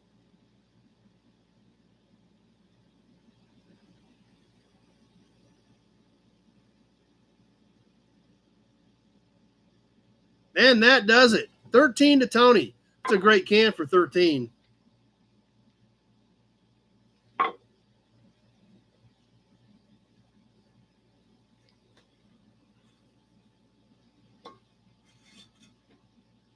All right, what's next? Ooh, license plates. Some more of these weird Nebraska ones. These are little ones like trailers or something. I'm not sure what they are, and they are consecutive numbers. We're going to sell you 2 of them, 1 bid. Nebraska 4-X4958 and X4959. Now, I don't know what these are. I don't know if they're trailer plates or what they are. They're small. Kind of cute little boogers. 9 inches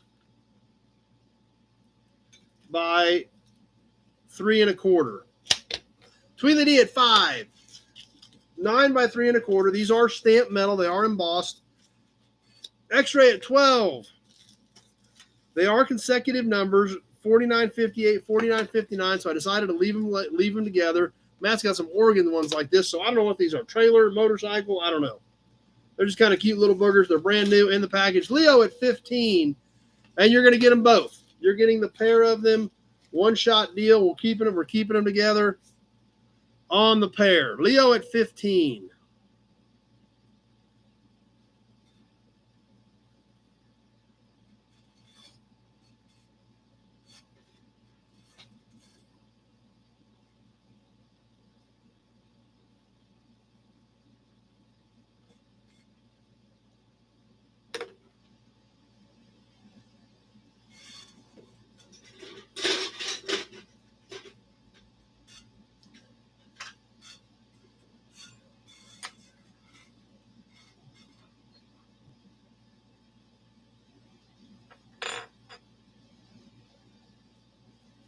Maybe they're for small cars. Could be.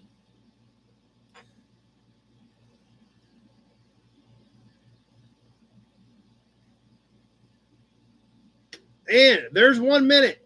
Leo at 15. 1 minute has passed.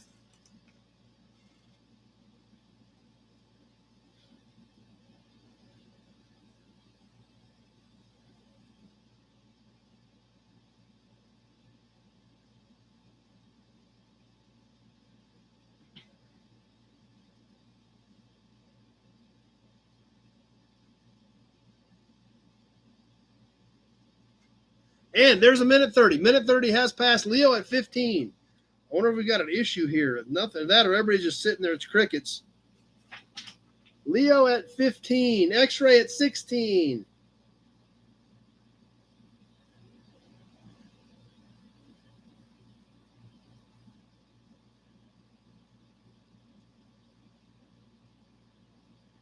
Zach at 17. Tweedledee at 17. I had Zach first. Few seconds left. We're just about done. And that does it. Zach at 17. Big job at 25, a little bit late.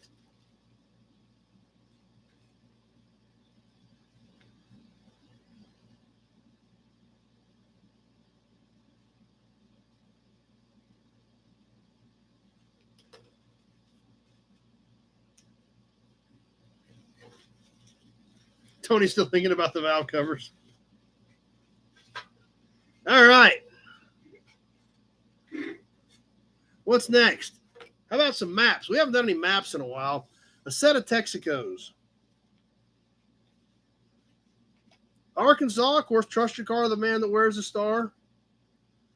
This is, oh God, this is definitely 60s. Look at the back of this thing. If that building and that car don't scream 60s, I don't know what does.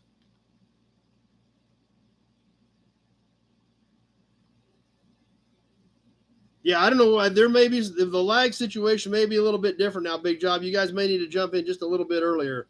Leo at 15. And a Dallas map. More and more people trust their car to the man who wears the Texaco star. This is probably early 70s. Look at the pumps on this thing. Mark says the delay is all messed up, so.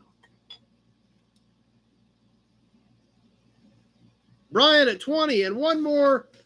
Yeah, the California for your neighborhood Texaco dealer. This one is definitely 60s. If you look, probably early 60s by the way the cars look on this one. Brian at 20.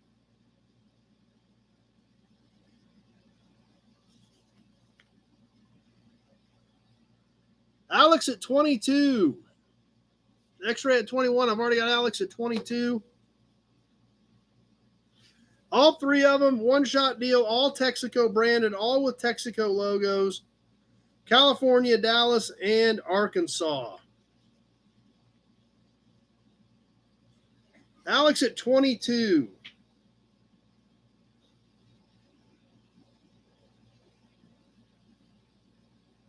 Brian at 25.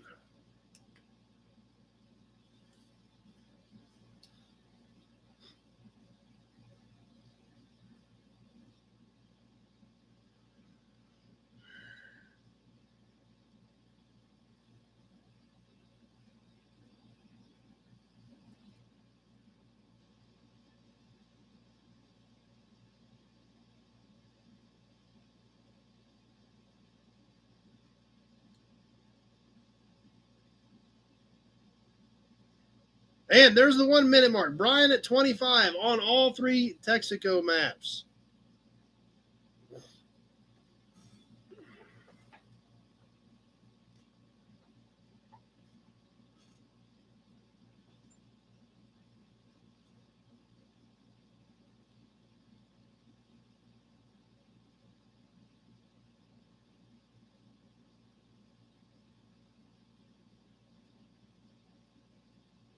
And there's the minute 30 mark. Minute 30 has passed.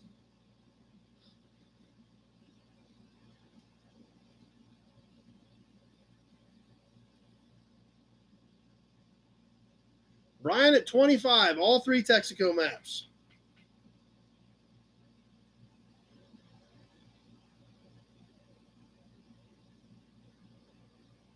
Just about ready to wrap this one up. Brian at 25. And that'll do it. Brian at 25.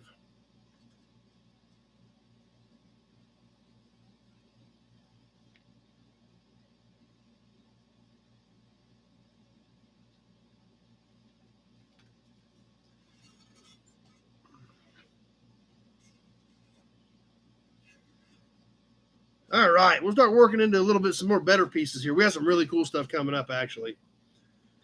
And we all, who loves badges? I know we all love badges. It's time to do a badge. From 1931, over 90 years old. Got a few chips in it because it's over 90 years old, but check this baby out. 31 Pontiac. Now this does have some chipping up here and here. You can still see Chief Pontiac very clearly. Chipped up a little bit here. Letters are white. Background is red. This was a single stud mount badge. Leo at 14. Dean at 20. Nut Farm at 20. It is, let me give you the size on it. Alex at 30. Johnny Z at 30. Tony, stop teasing him. It is 1 3/4 by 1 3/8. 1 3/4 by 1 3/8. Alex at 40. So I don't know. So I'll hold it up to both formats so you guys can see it hopefully good.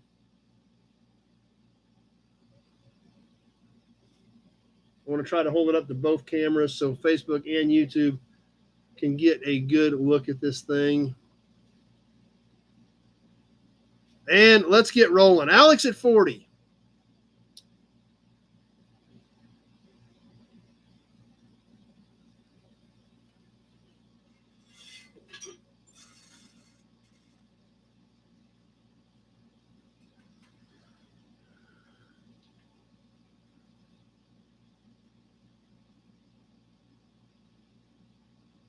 What do you want, kitty cat?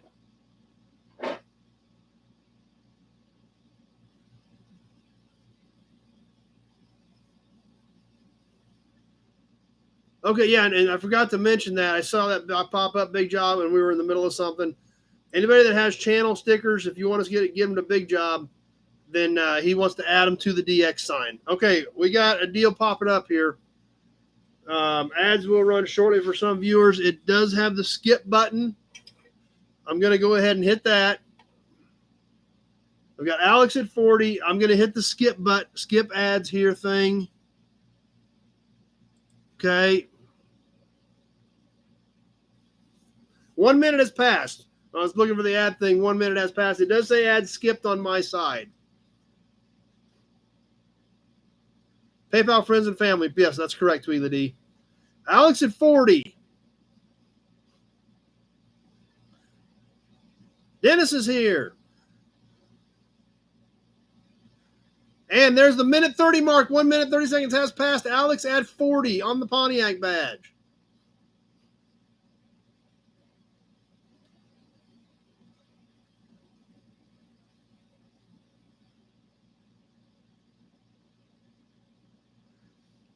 Tony at 45. Pete at 44, but I've got Tony at 45.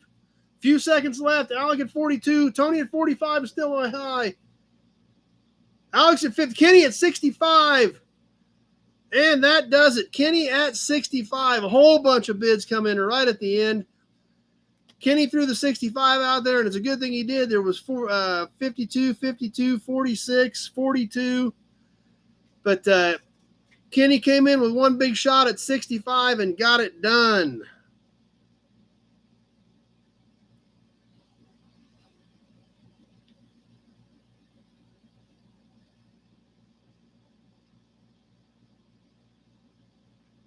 Nice shot, Kenny.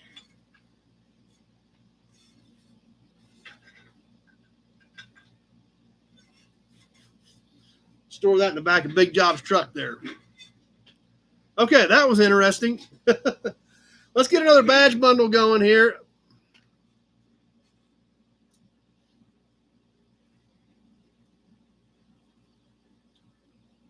For our Chevy guys. Oh, we got a killer hubcap coming up. Do we have any caps yet? Killer cap coming up. This is a pretty good badge bundle right here for you Chevy fans. 3 of them, all metal, starting off with an old school Monte Carlo. 70s era, pop metal, stud mount, one broken stud down here on the end. And it is 3 7/8 long, almost a little under 4 inches. We've also got a Malibu Leo at 10, 66, 67, maybe 65 era on the Malibu in cursive. Once again, pop metal, stud mount, nice bright chrome on this thing.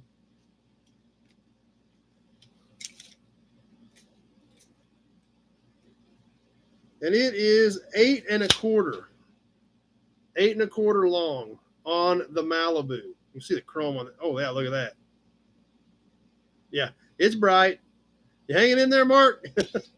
And one more. Chevelle. I think this is like 68. Once again, pop metal, stud mount, flat. And check out the shine on that thing.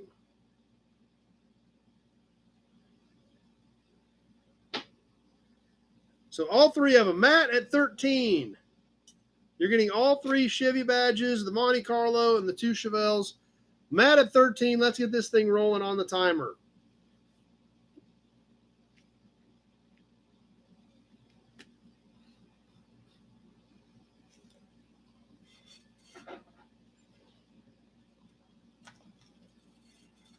Johnny Z at 15. Alan at 16. You gonna be all right, Mark?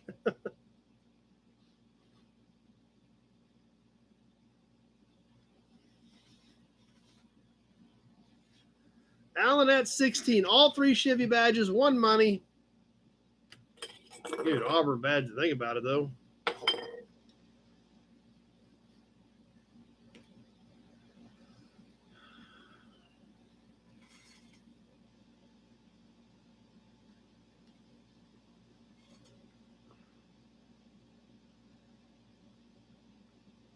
And 1 minute has now passed.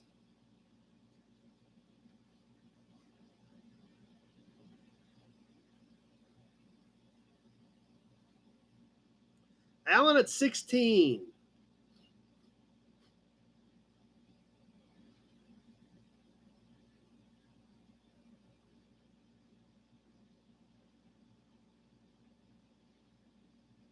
Johnny Z at 20. And there's the minute 30 mark. Johnny Z at 20.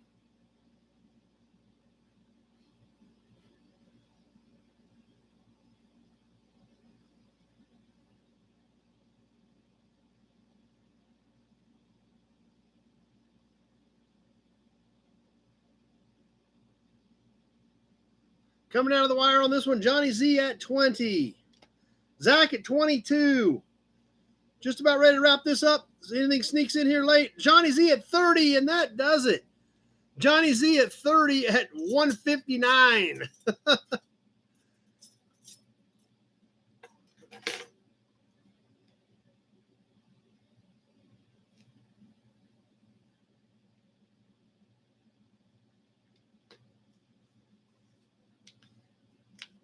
Yeah, it's a good thing you typed faster. You wouldn't have got that one in.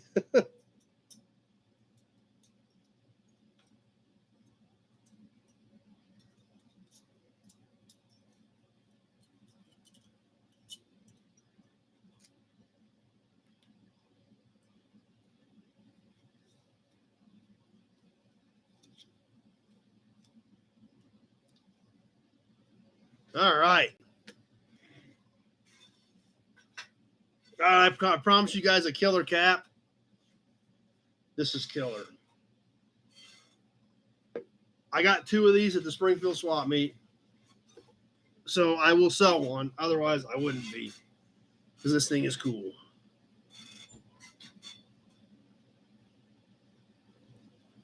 All right. This is definitely 30s. The back of it is roached. It is rusted out on the back, so you couldn't really use it on a car. I'm doing this to tease you guys too intentionally. Mark, you guys have your sunglasses on. That's good. You're going to need them. So this isn't one you want to use on your car. Kenny's at 15, and we haven't even seen it yet. No, it does not have a bison on it. In fact, I do have a bison piece in the box, but it's not in tonight's round.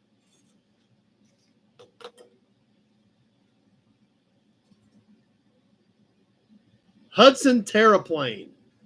Leo at 17. Check that out. Hudson Terraplane. I don't know what color these letters are supposed to be. Matt at 19. Kenny at 20. But these were probably red or something. If you decided to repaint those hanging on the wall. Dean at 24. Tweely D at 25. Nut Farm at 40. That thing is just, I told you we had a good one coming up. Let's get this thing rolling. Alex at 50. And let me give you a dimension on it real quick. 8.5. It's 8.5 in diameter on the Hudson Terraplane. Kenny at 51. It does have dings and dents. Nut Farm at 60, but it's not clobbered anywhere. You know, you can see the little dings and dents in it and stuff, but none of it's smashed. This is all embossed. Leo 55. Nut Farm at 60 is our top bidder at this point. But man, it's cool. This is all stamped in it. This was a metal steel back where it's rusty with a chrome cap over the top of it. But it's cool.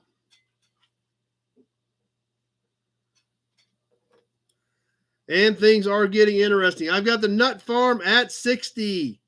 Lots of hearts flowing for the Hudson Terraplane. There's 1 minute. 1 minute has passed. Let's see what happens 1 minute from now.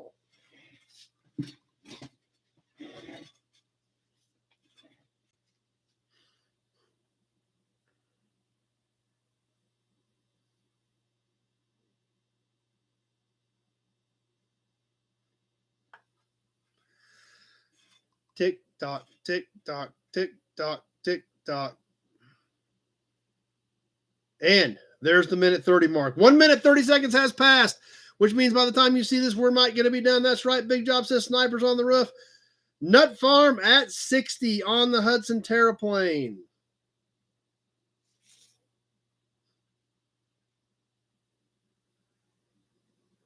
Randy's going to eat his fingers off. Leo sees some red dots out there. We're down to the last few seconds. Alex at 73. Kenny at 61. Alex at 73. Nut Farm at 70. And that does it. Alex at 73. Nut Farm came back at 75, about 3 seconds too late. It's a good thing Alex threw that 73 out there because that one got it. He threw an 80 out there too. So, and Mark no longer has fingers on his right hand. Okay.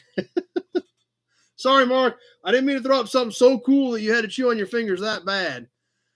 Alex at 73.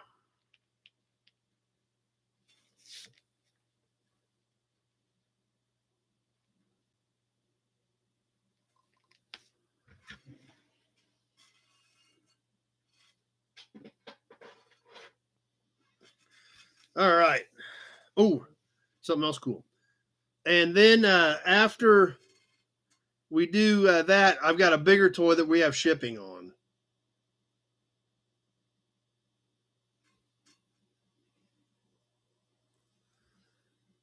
All right. Horn buttons. We all love horn buttons. Horn buttons rule. This is, I think, a 1940 is what this is out of. It even has the spring with it. I'm even going to send you the spring. That's right, BB.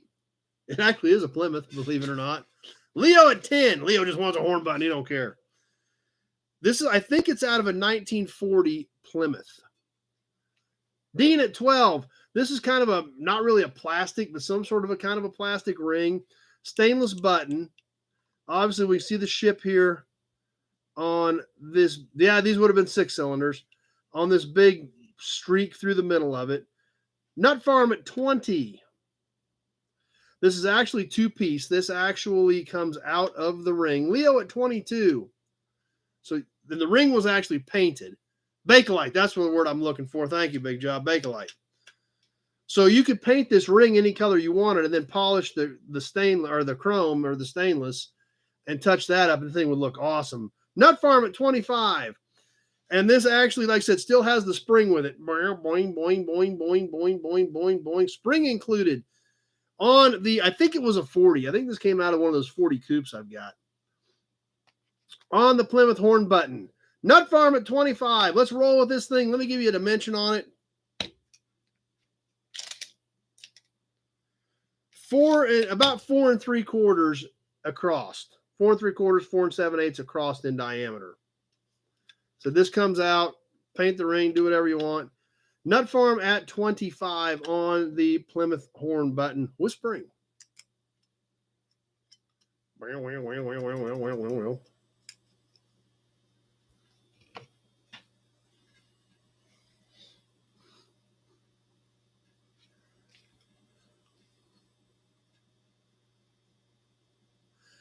Nut Farm at 25 as we tick away and get close to the 1 minute mark. We got some kind of funky, cool stuff coming up here too, guys. So, and Nut Farm has reloaded. He doesn't think he's done at 25, so he chambered another round as we hit the 1 minute mark.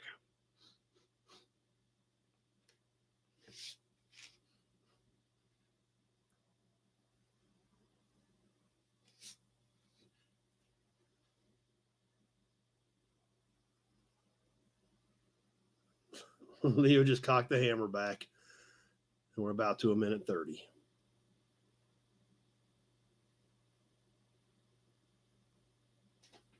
And there it is. 1 minute, 30 seconds has passed, and everybody's quiet. All is quiet. You know, Johnny always makes goofy sounds like that too. That I don't remember that. But we're gonna see what happens here in a little short time. Nut Farm at 25. We're getting close to the end. We got a little bit of time left, but it's ticking away quick. Nut Farm at 25.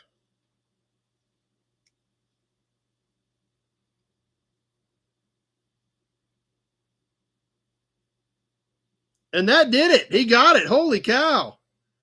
Even he was nervous, but he got it done.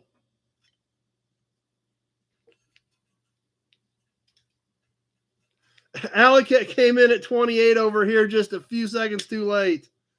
So, yeah, you wouldn't have got it done if it hadn't been for the delay. Because Alec was over there loaded. It just didn't come through.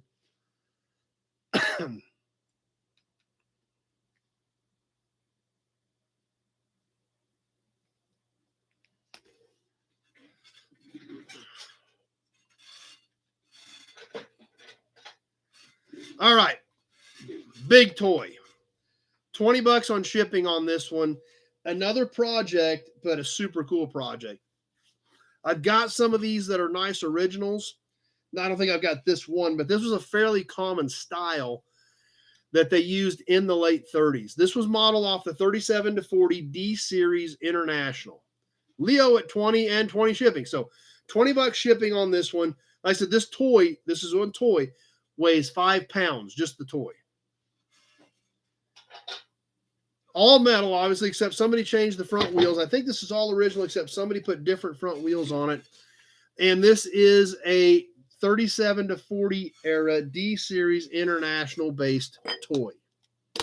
The grill is there. I want to let you take a look at it right there, right? Loud, proud, and in your face. This is a big all metal dump truck. Now, obviously, the front wheels are not original. The rear wheels, I do believe, are original. It is not rusted out. It is dinged up, dents, things like that. Missing a headlight, obviously missing the front wheels. But it's not, I don't see really any actual rust out in it. In fact, there's still some of the paint on it. Yeah, it's cool. It's super cool. It's just one of those toys I've had laying on the shelf, and I just have never gotten to it. But you can still see it does still have some paint here. Looks like it was red and white probably.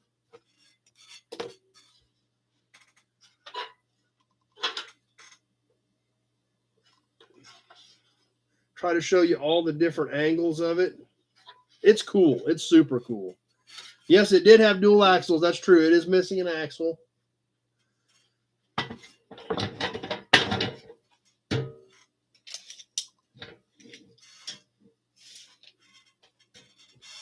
X-ray at 22, and it is 22 inches. From the front bumper to the rear tail, the rear step panel here, full length here, 22 inches.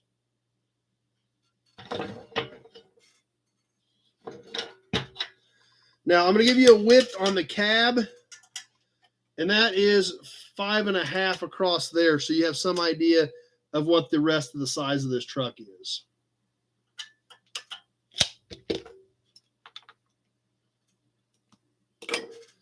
And across the bed, Brian at 25, 6 inches across the top of the bed.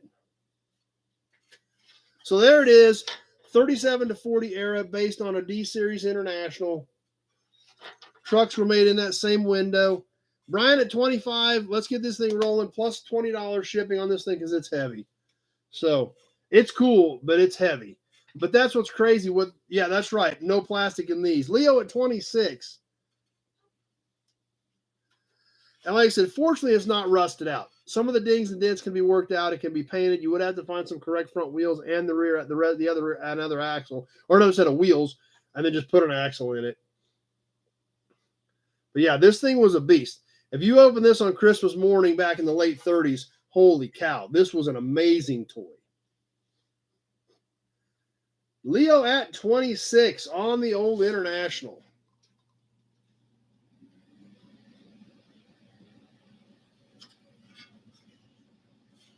The big flowing fenders all the way down into the running boards.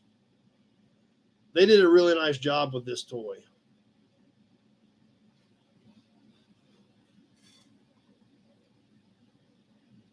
There's the 1 minute mark. 1 minute has passed. Leo at 26.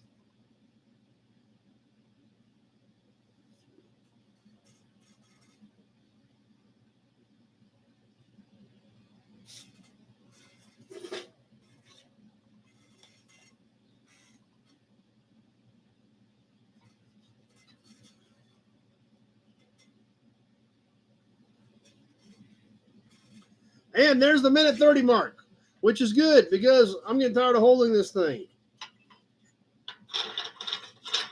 Those spin, Joe. I think these do too, but they're wrong. So, yeah, they all turn. No, it's missing a headlight. Few seconds left. Leo at 26. Coming down to the wire on this one. Big Job at 50. And that does it. Kenny was in there at 30, but Big Job's 50. It was a little bit late. Big Job coming there to cover everybody at 50.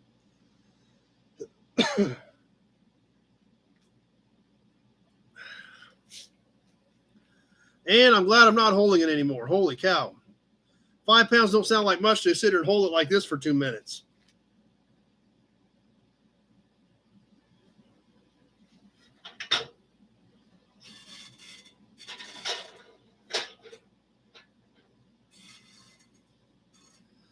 All right. Ooh. Something we haven't done yet tonight. Grease caps. I think we've done something similar to this one, but I don't think we've done this one.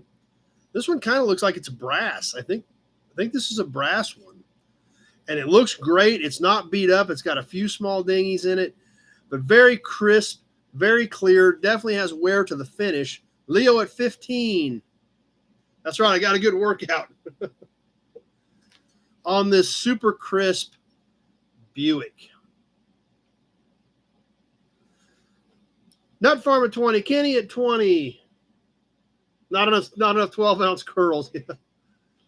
So this does have a few dinghies in it and stuff like that. This might be a brass cap. I'm not sure, but it kind of looks like it.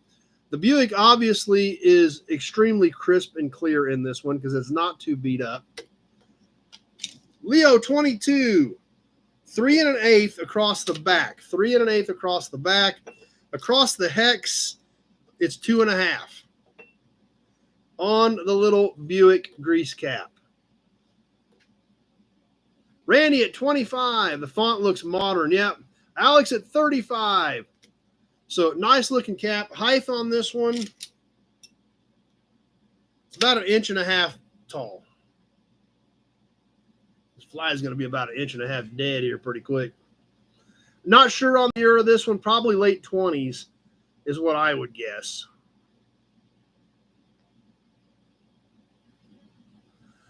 We've got Alex at 35. Oh, we got some, let's see. Oh, we got some funny stuff coming up next. You guys are going to get a kick out of this next item.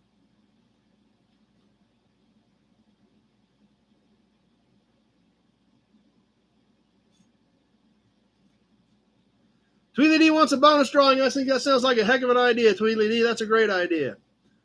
Big Job's going to need a suitcase for all the night stuff. Yep.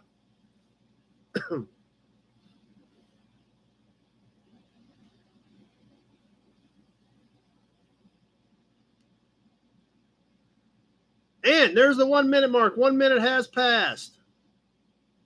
Alex at 35. Now he flew off. He didn't bite the dust yet. He comes back by her. He's going to bite the dust.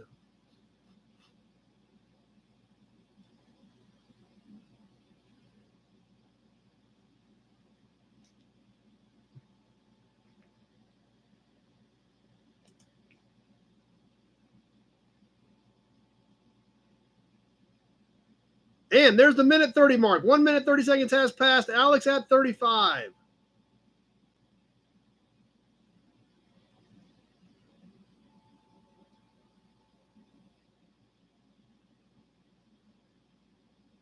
Michael at 36 on Facebook. Michael Gagola at 36.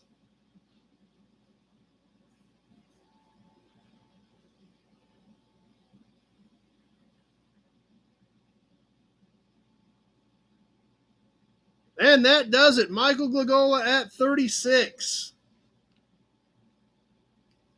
Alex came back at 39. Just a little bit too late.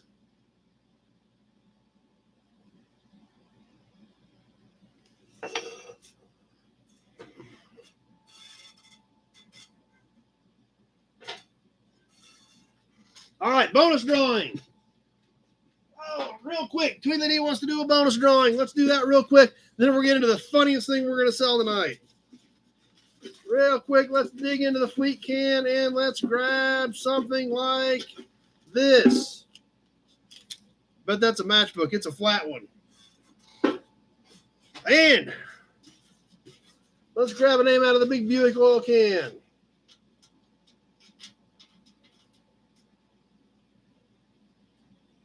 Hey, check it out. Ads. Okay, I did. Well, that worked out perfect.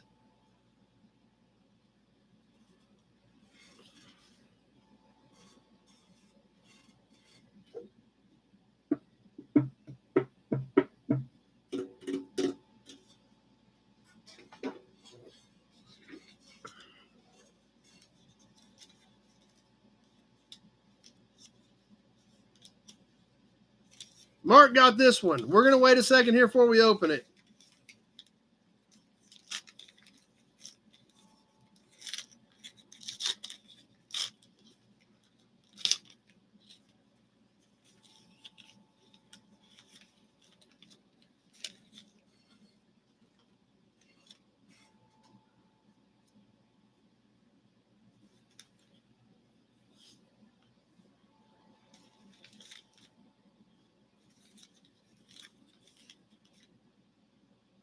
All right, are we good?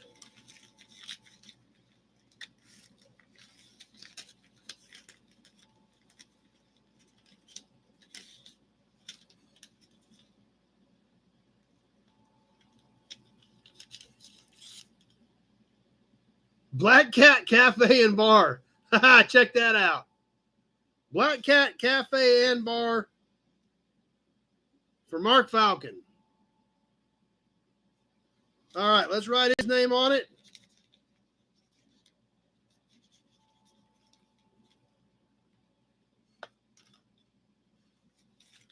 All right, we got Mark's name on that one. We're going to tuck it right back in there. Yeah, it is okay. It is kind of a cool one. And we'll get that in Mark's next shipment.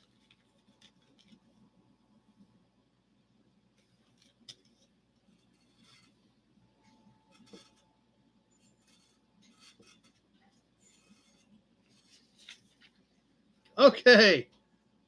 On to more matchbooks.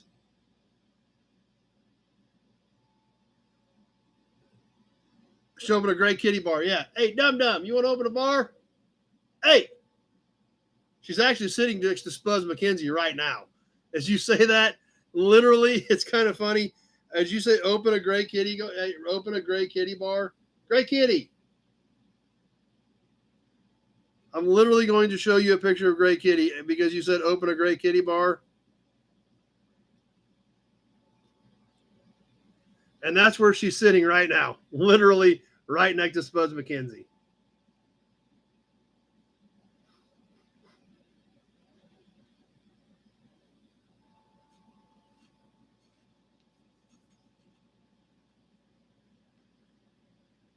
Okay.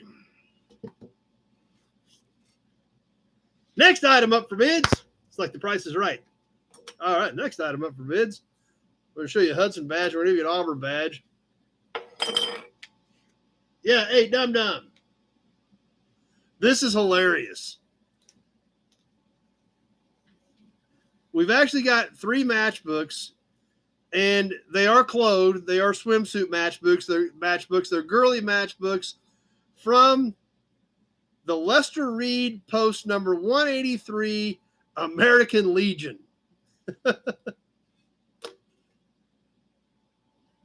Yes. These are all American Legion from Scott City, Kansas, the Lester Reed Post, and they're all swimsuit matchbooks. They're all clothed, so it's okay. But these were for the American Legion in Scott City. So the American Legion had to have the girly matchbooks. I thought that was kind of funny. 3 different ones. Leo at 10, X-Ray at 16. I told you it was going to be funny. Brian's in love. Okay. With the Lester Reed Post of the American Legion in Scott City. Forgotten Country, join the Legion.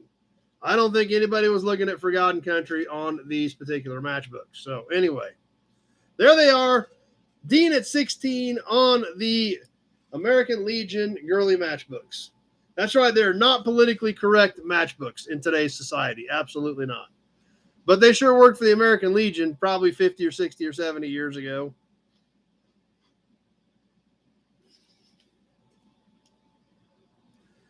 Dean at 16. Mark said he'd get killed bidding on these. I just thought they were funny. Leo at 17. Since it was the American Legion and that's what they were using. Dean at 18. 1 minute has passed.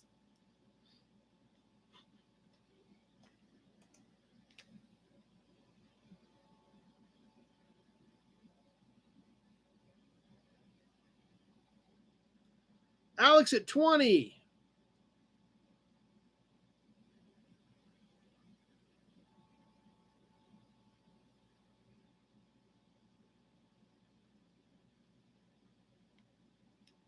And there's the minute 30 mark. Alex at 20. 30 seconds left to go.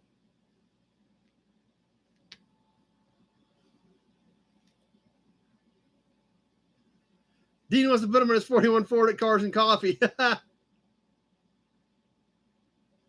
Alex at 20 is my high bidder. Dean at 21. Few seconds left.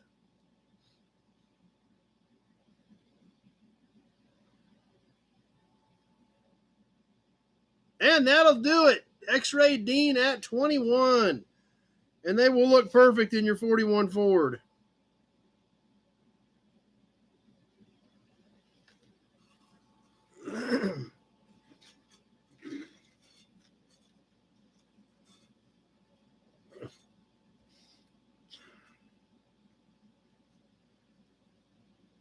Sounds good, Brian. Dispatch, glad you were here tonight. Glad you got to hang out, and it was great to see you this week. Glad you had a safe trip back.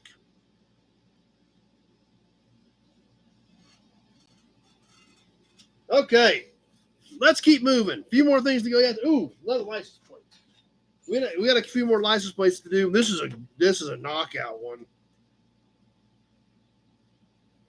Yeah, it's been used. I was kind of starting to wonder. I didn't know if it had even been used. This is a higher number plate. It's a Wichita plate, so it's actually a full plate. 1965, Sedgwick County, kind of an orangish red. I almost thought this was new, but then I can see where it's had one bolt put in it. Check this baby out. Look at the shine on that thing. Look at the back of this thing.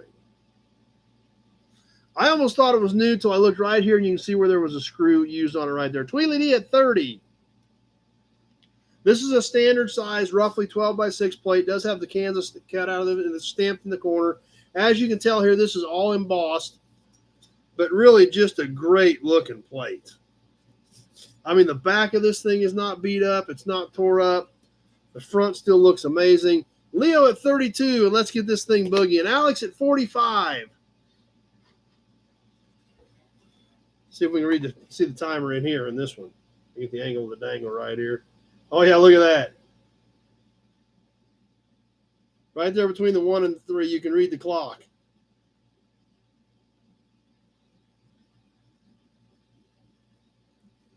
Leo, 46.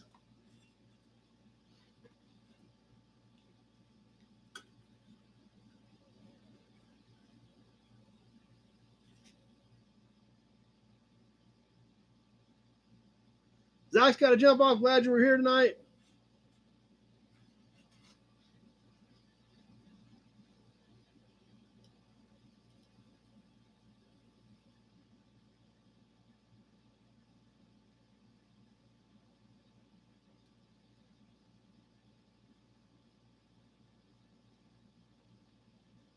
And there's 1 minute.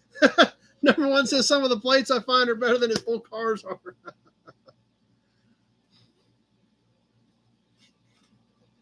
It is fun finding stuff that's this nice, though.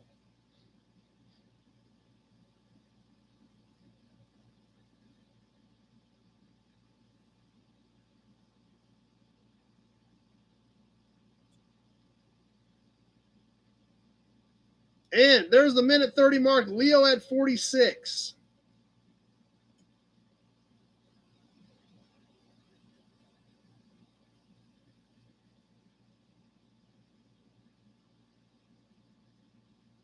Coming down to the wire on this one, Leo at 46.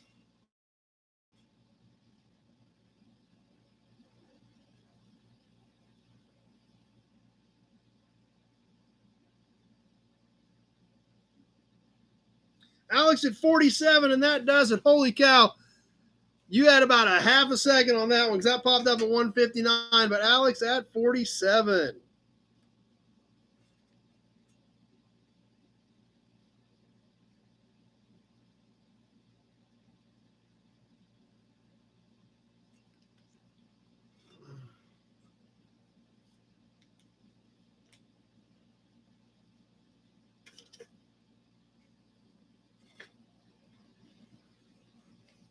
How about another can? We're going to go with a 1 gallon can. It's had the bottom cut out. The top is intact. The bottom has been cut out, but it looks great on the Z-Rex Antifreeze. Look at the colors on this thing. The 3D, almost like depth looking on the Z-Rex. Kind of a goldish mustard yellow. Like I said, the bottom's been cut, little holes punched in it. But nothing serious. It's got the chart on the back. I actually had a price tag on it where they could actually write the price in on it. So it's a cool piece. It is metal. Tweedledee D starting us off at 30. We can still see the metal seam over here. Like I said, 1 gallon. So these are great for an upper shelf because you can still see them. Leo 31.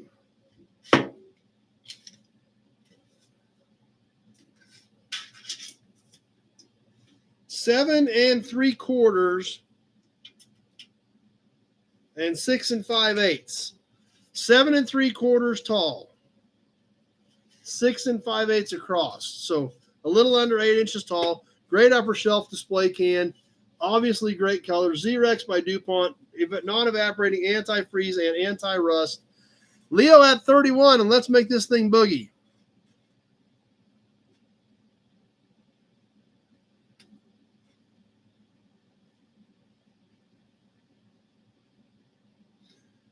I just love the way these letters with the paint makes it look like they have depth to them.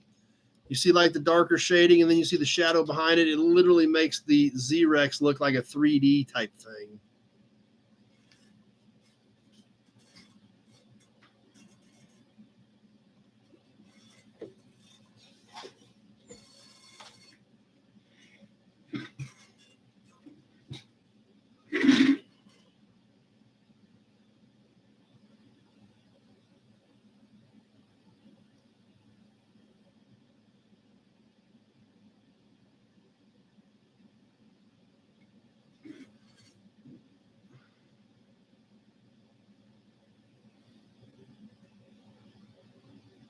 And there's 1 minute. Leo at 31.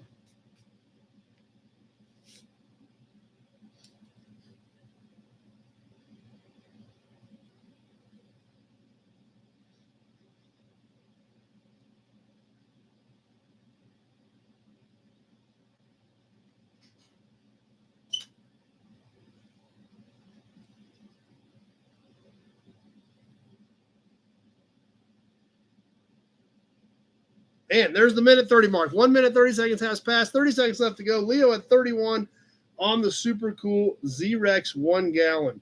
Tweedledee 36.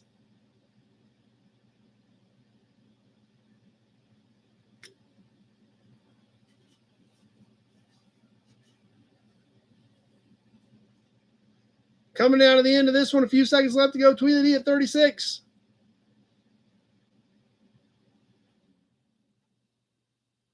And that does it. Tweedledee at 36. Kenny at 42, just a little bit too late.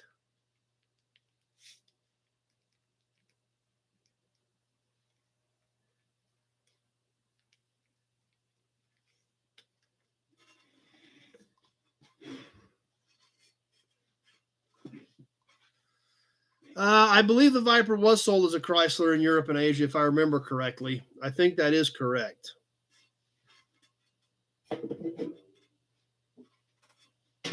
All right, time for something totally different. I've got some of these. I found another one. I thought you guys might dig it. We're going to find out. The Buick magazine. This was something that dealers handed out. It's not all cars, though. I do want you to be aware of that. From November of 1949, from the Seward Buick Company, Joplin, Missouri. Check this out. Leo at 10. Check out the TV.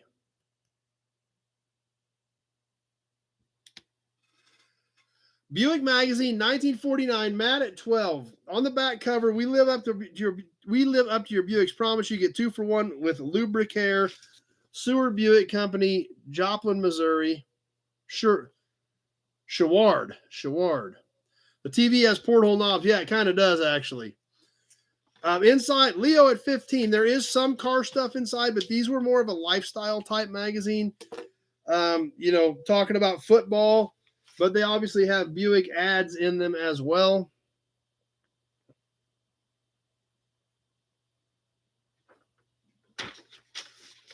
These are not real thick.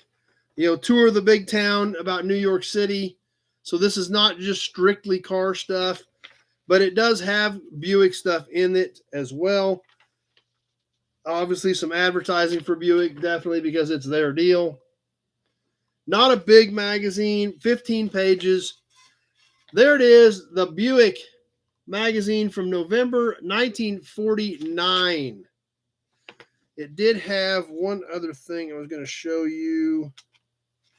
Oh, Buick fans named Buick for All American Honors. It has all these owners with pictures of their Buicks in it. I thought this was kind of cool.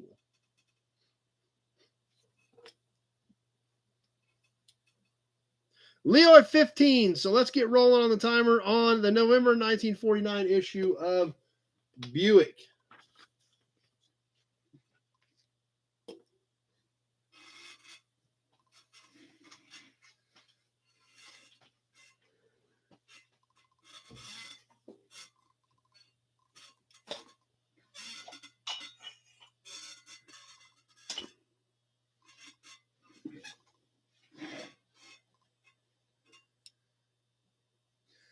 Buick just launched a new badge design. I have not seen that.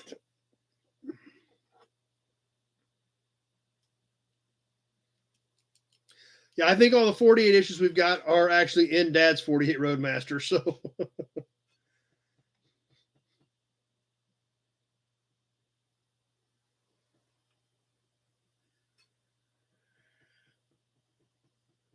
and there's the 1 minute mark. 1 minute has now passed. Leo at 15.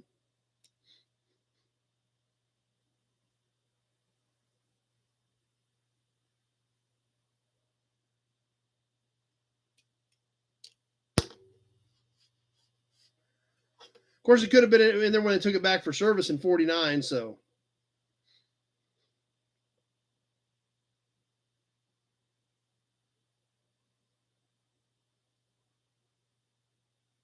Minute 30's passed. We're coming out of the end of this one. Leo at 15. I thought maybe you guys might have liked this more. Maybe it's just not that cool to everybody. I thought it was kind of neat.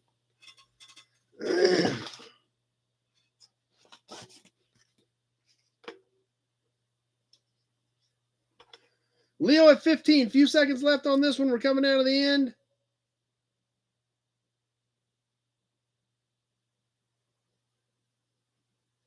And that does it. Leo at 15.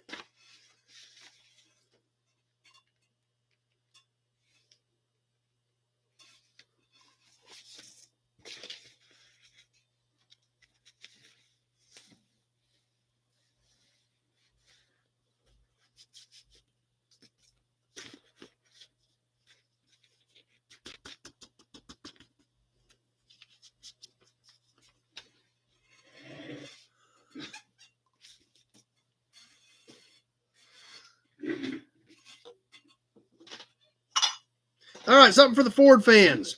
We did some Chevy emblems. Let's do a Ford horn button. I think this was like maybe van or something, like 60s. This is a metal one. It's a pretty stout one. It's got a few pits in it. Obviously has the Ford oval right in the middle of it. Tweedledee at 5. 4 inches in diameter. Button's a little under an inch tall. And I've got Tweedledee at 5. Let's go ahead and get this thing rolling. We didn't have any emblems for the Ford fans yet tonight. I figured we better throw something in for you Ford guys.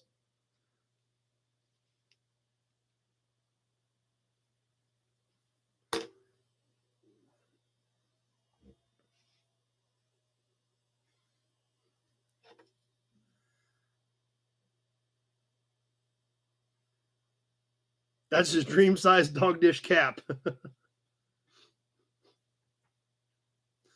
Well, all you got to do is take these screws out and take that little bracket out, and that's kind of what it is.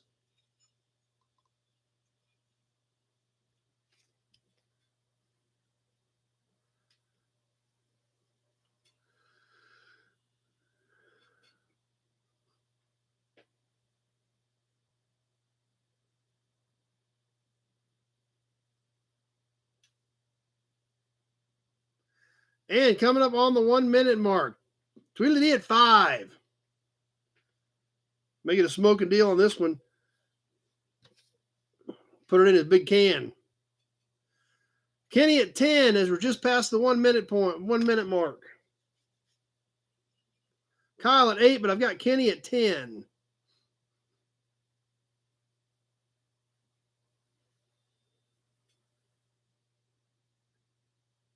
I think it's late 60s if I remember correct. Big job. There's the minute 30 mark. 1 minute 30 seconds has passed. Kenny at 10.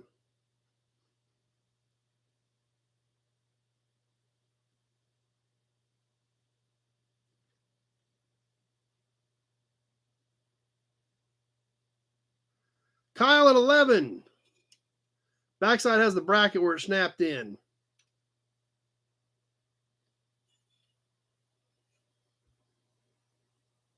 Coming out of the wire on this one, just about ready to wrap it up. Kenny at 12, right at the last second.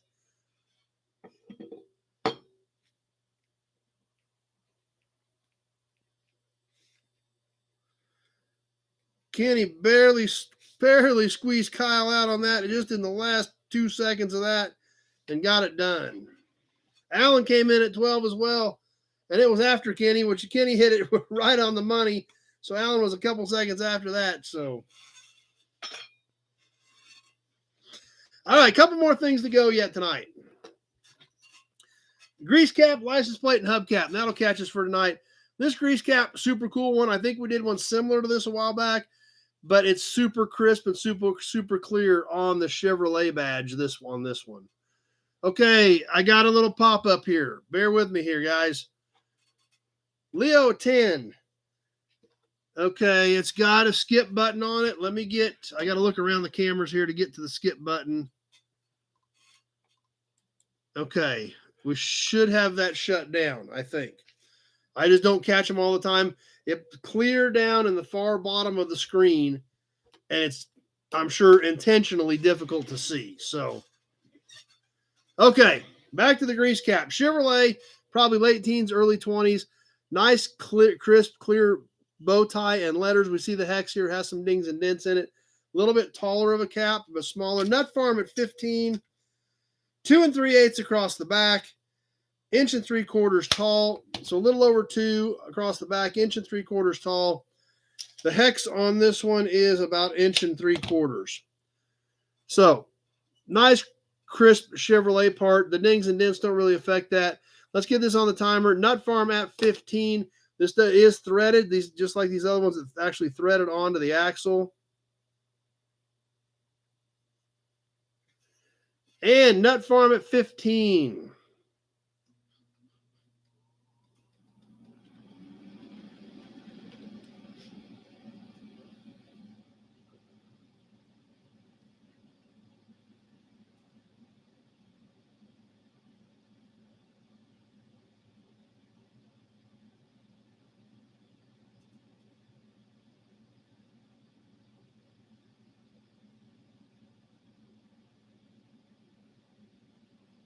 Kenny at 17.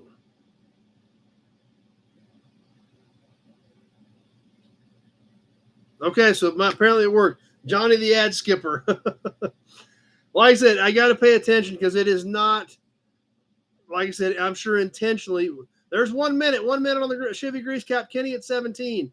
Not very obvious the way it pops up down the corner. Now, the bar is a couple inches long. It is noticeable, but you've got to be looking at that bottom lower corner to catch it. So, Ed McMahon for an assistant hit the skip button. So, it just, it's strategically placed out of sight, out of mind. You can see it. It's not like it's microscopic, but it is strategically placed away from the comments. I'm looking at the comments on the right side of my screen. This is clear at the bottom lower left.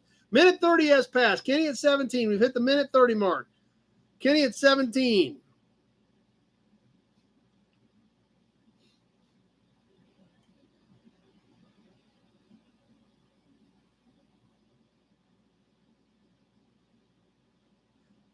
Few seconds left, but not much happening. Kenny at 17. Michael Gallo at 18. Pete at 20. And that does it. Pete at 20. Kenny at 22, a little bit too late. Pete at 20.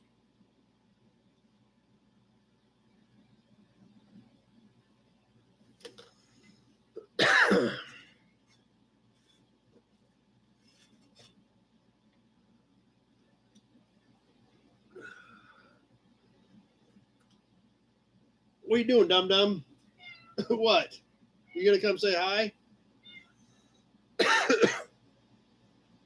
Let's catch a license plate and a hubcap, and then we'll be done for tonight. This one's a little rougher than the last plate we looked at, but it's a little bit older too. Going back to 1938. Check this one out. It does have some surface rust on it. Black, white letters. 64 was the county. Plate number 854, Kansas, 1938. The backside also has some surface rust, but no rust out. Tweedledee at 15. Leo at 15.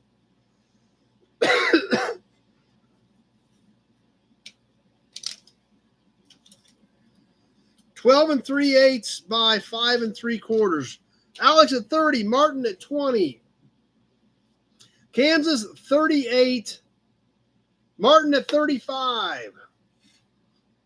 It is. I'm sure it's all original paint. It just does have the surface rust, but at least it's still legible, still displays well. You can definitely clearly see the year to know exactly what it is on this 1938 Kansas plate. What? You coming up? You gonna come say hi? Meow.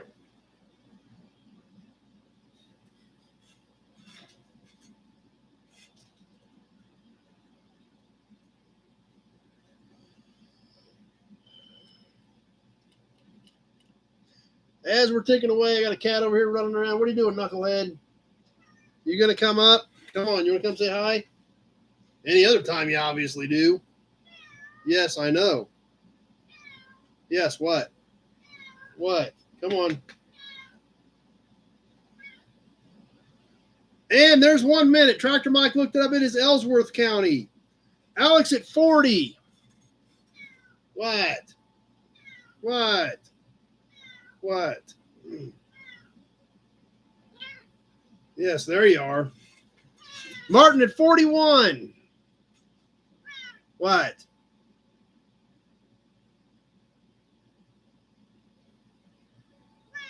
What? And there's the minute 30 mark. Minute 30's past. Martin at 41.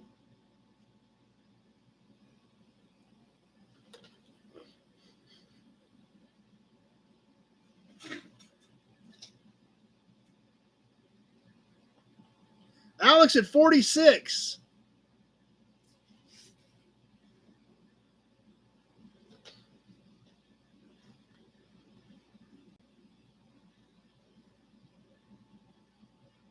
Kenny at 47, and that does it. That was tight, Kenny. You're cutting these a little too close. Kenny at 47.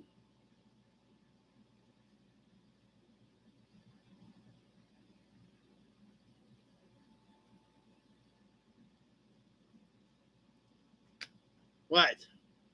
What are you doing? Huh? What are you doing? Being a pain in the butt.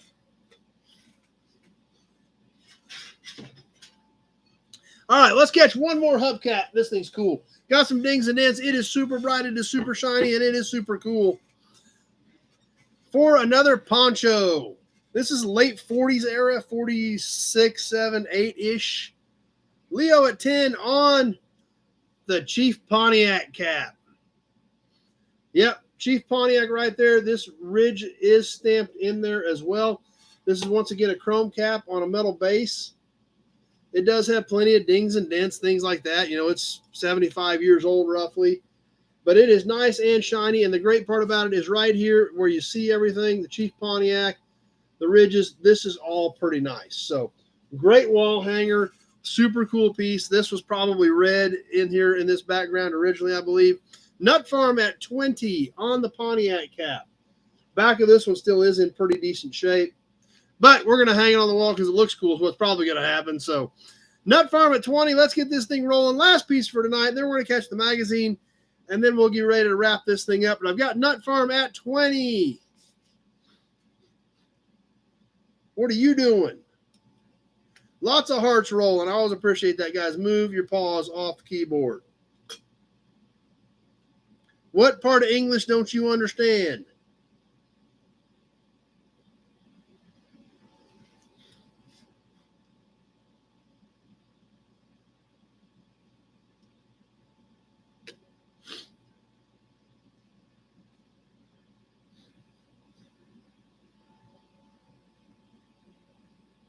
What are you doing, Goofy?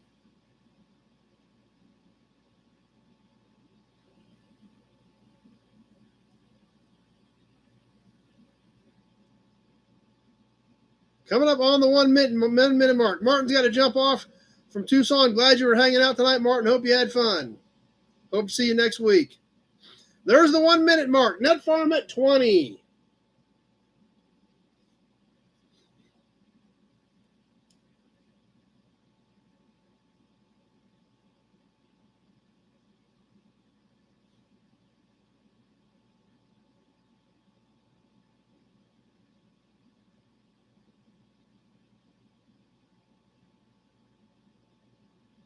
That's right. Big Job says last time to be a winner. Minute 30's passed. 30 seconds left.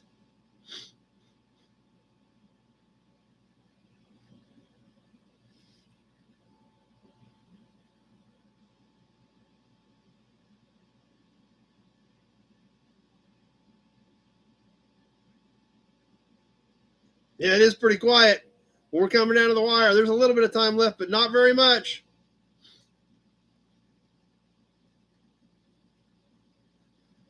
That's it. That did it. Nut Farm at 20.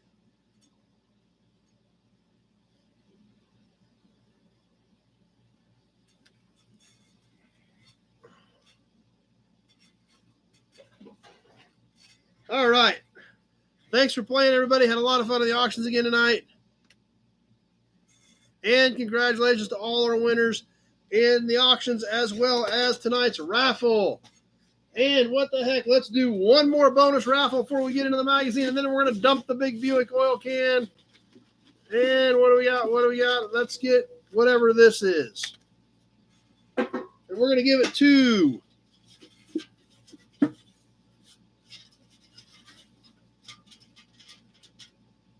whoever this is. Unless we've already given them stuff. I dropped them all.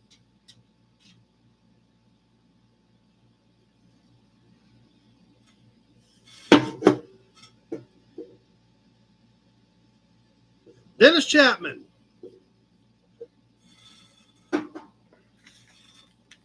Let's see what it is.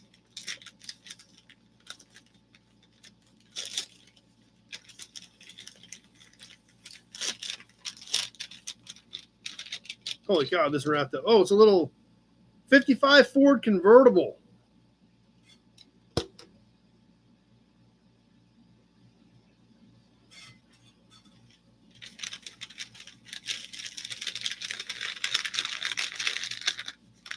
So, we're going to write Dennis's name on that one.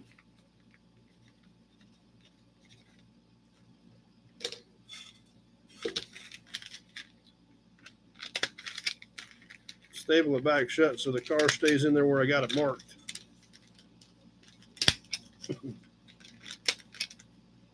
Okay. All right.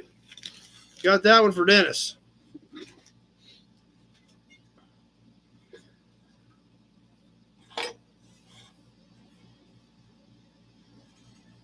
And now it's time to empty the big Buick oil can to get ready for the valve cover raffle.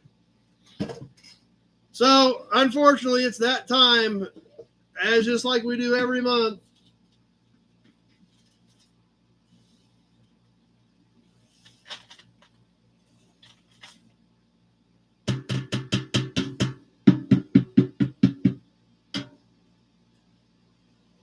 Cleaned out, ready for the valve cover raffle.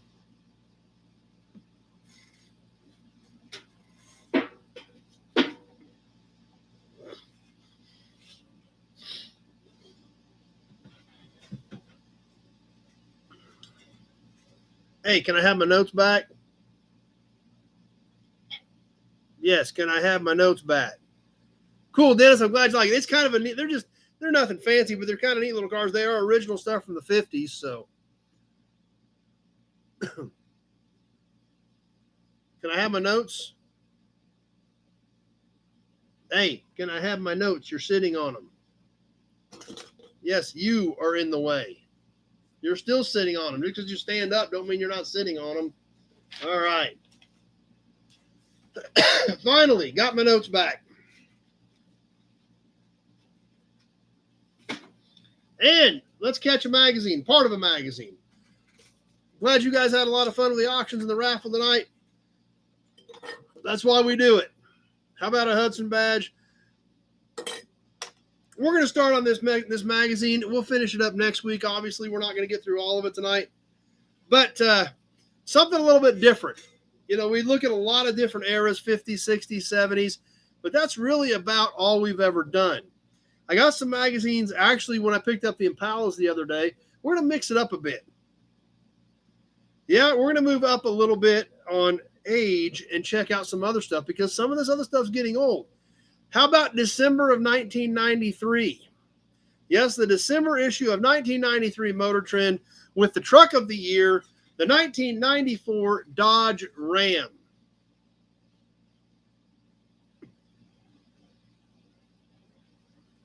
Now, it's crazy to think that Bill Disk was born in 93.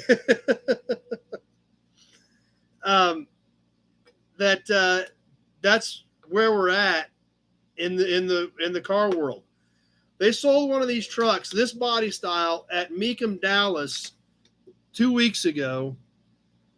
Or was it last week? No, last week. Mecum, Dallas. 2000 Dodge Ram with a Cummins in it, 60,000 miles on it.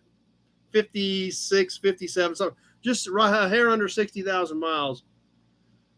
Hammer was 50. 55 grand out the door. My 02 was, of course, I have friends and family because I bought it right after I quit. So I got an employee deal through my old boss. Was 32 grand. They sold one last week for 50. Hammer was 50, so it's 55 grand out the door.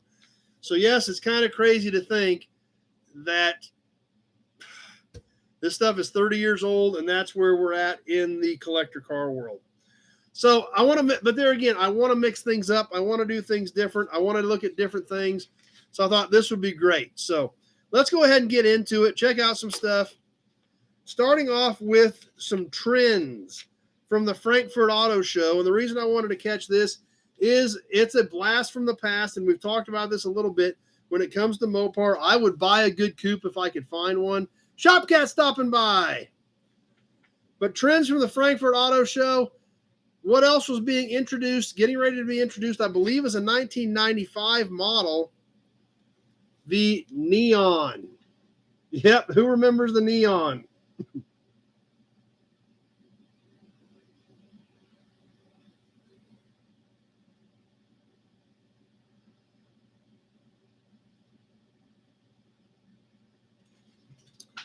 And when's the last time you saw a good one?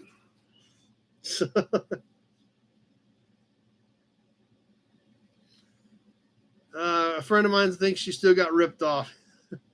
Well, I ordered mine new, so I've still got it. Haven't run it in 4 years, but I've still got it.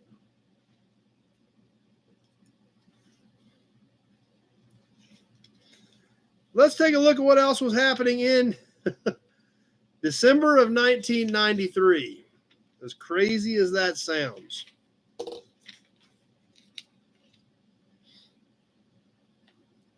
Some other trends in the Detroit report. Meet the 95 Continental. Lincoln's front drive luxury sedan has been a durable and familiar player in the chase for upscale buyer bucks, but let's face it, the old girl's getting on, virtually unchanged since the 88 model year. Coming out party, the car finally will receive a styling reprieve in 1995. Additionally, the Continental will offer dual front airbags, ABS, and traction control, while remaining front-wheel drive. After enduring criticism for a relatively weak six-cylinder, it'll catch up with contemporaries from Cadillac, Buick. In the power department, sources say Lincoln will draw the same high-performance dual overhead cam 4.6, now serving in the Mark 8.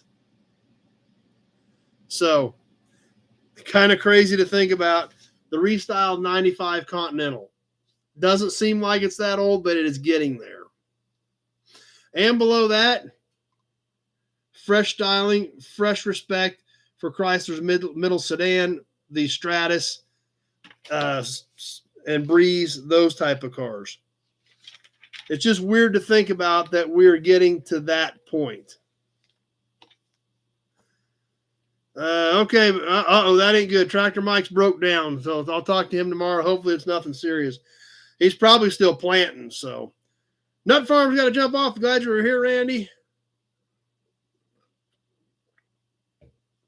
Hopefully Tractor Mike does not have any serious issues.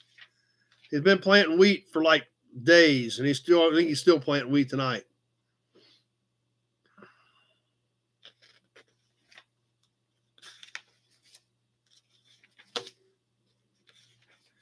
Who remembers these little cars? The Ford Probe, the second generation Ford Probe. Acura Integra versus Ford Probe GT. There again, those were a fairly sporty little car for the mid-90s. When's the last time you've seen one?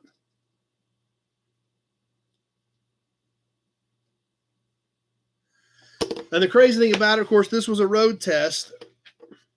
Some good color shots of it. And once again, it's in kind of a teal, which was very popular in the 90s. Some of these, and part of the reason I want to do some of this stuff from the 80s and the 90s is a lot of these cars, I've even forgotten about them. I think I've got one of these in the yard maybe.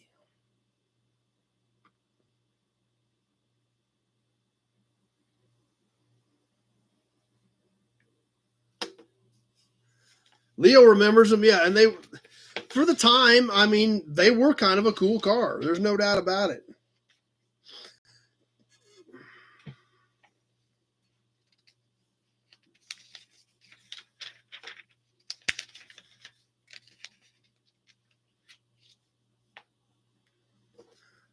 And another comparison on a car that in the mid-90s I thought were just amazing.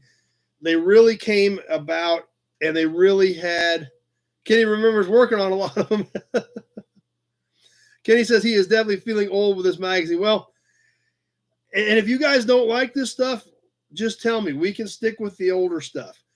I'm just trying to mix it up, throw different things in, get your guys' feedback, see what you think. So, and that's right, Leo. A lot of stuff did better on gas. Pete's digging it. I'm glad. Like I said, I want your guys' opinion. This is a chat. This isn't me. This is about what you guys want to see. So I thought I would mix it up, which brings us to the next one. The Cadillac STS. The Cadillac STS, the Cadillac Eldorados in the mid-90s.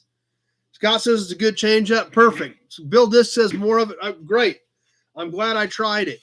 And we'll just keep mixing things in. Like I said, I'm just looking for, Lee likes it. Perfect. I'm glad you guys are enjoying it. I'm glad you guys are talking about different stuff. Class action, the BMW 540 versus the Cadillac STS. These Cadillacs were a pretty well-designed car. I like the Eldorados the best. I thought when the new Eldorado came out in 93 or whatever it was, 94, Pete always wanted an STS. I thought those were just outstanding cars. Dad's got one of the last ones, like a 2000 on the Eldorado. That's just an outstanding car, beautiful condition, and I think they're great cars. So what's to say about the STS? If a luxurious inner space is more important than cornering bravado, the Cadillac STS should top your test drive list. Its front drive platform isn't as taut as the BMW's smaller overall shape, but it takes the prize for passenger room comfort and labor-saving devices. Dual airbags are standard, and the Northstar V8 provides a 150 mile per hour scoot. Some nice pictures of the STS here. Yes, the STS was front wheel drive.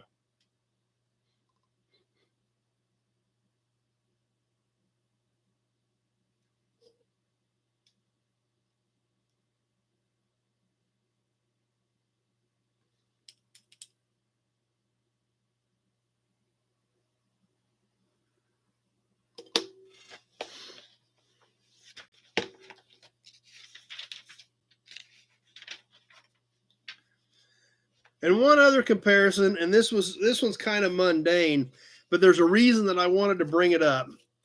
Because we've got there again, we're in December of 1993. Ford Taurus LX.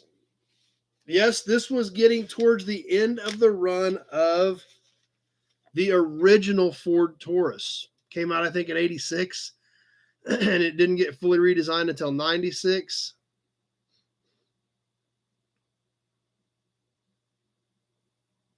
And everybody remembers them. Obviously, the SHOs were pretty darn neat cars. This test here is just on a base Taurus. Nothing exciting. 3.8 V6.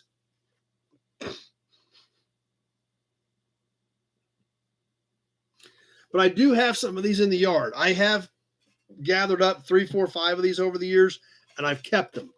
Reason being, there's SHOs are out there, and finding good pieces for these are definitely going to be tough. Leo's still driving one. So, somebody gets backed into or something needs a door, things like that. There's not a lot left out there to get for those cars. So that's there again. This isn't stuff that I'm selling today. I'm thinking what's going to be 3 years, 5 years, 10 years down the road. Leo's got 290,000 on her. But since we are in the 90s, that pretty much, those few articles gets us to the halfway point. Now we're going to do ads from the 90s.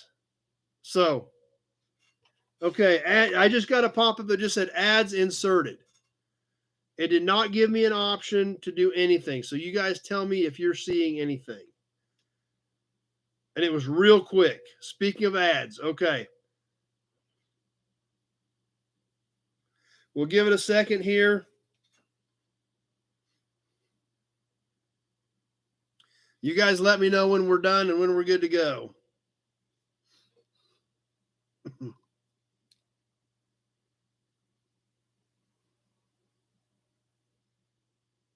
Done? Okay, Pete's done. Give you guys a few seconds. Hopefully everybody else is getting done. Okay, that was real quick. I'm surprised I saw it. It was a small box. It popped up. I seen it, and I was trying to see it. It did not have a timer on it. It did not have a skip button. It was just a little, the ones that had the skip button, the bar is about that long, and it says skip on one end. This one was about this long. It popped up, said ads inserted, and popped back down. So they're doing that as well. So all we can do is work around it, guys.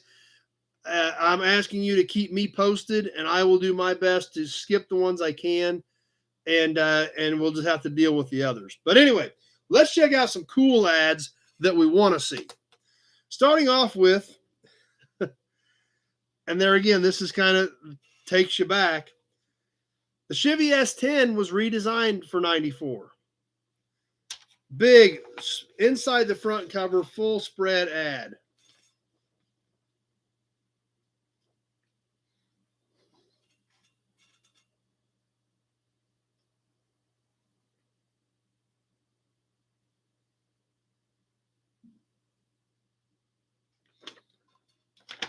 And I got a feeling is as we look through some of these, I think these are going to bring back just as many memories as some of the older magazines we look at.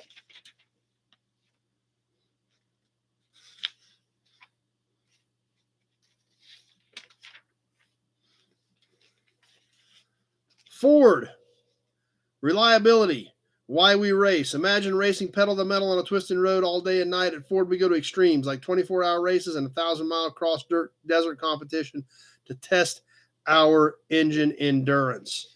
Yes, Ford reliability.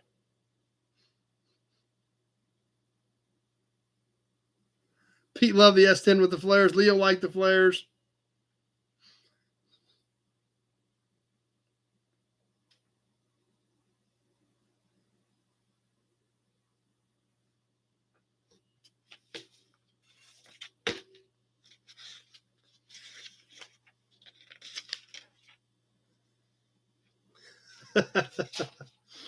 I chuckled when I saw this last night, and I think you guys are going to chuckle as well. Because if you weren't sure that we were in the 90s, you will be now. Because if you want to help stop auto theft, get your club. Who had the club? I just told you we're going back to the 90s. If that didn't do it, I can't help you.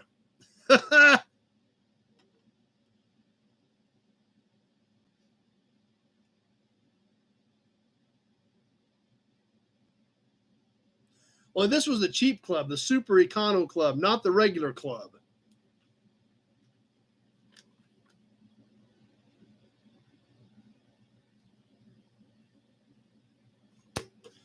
Who remembers those? You know, they slide apart, lock on the steering wheel so you couldn't turn the steering wheel. Pete says the guy he works with just bought one. He didn't even know they still made them. Michael got a laugh out of it on Facebook too. So yeah, it's like I said, I knew I'd get some guys' attention with that one. Leo's got a club and he lost the key. So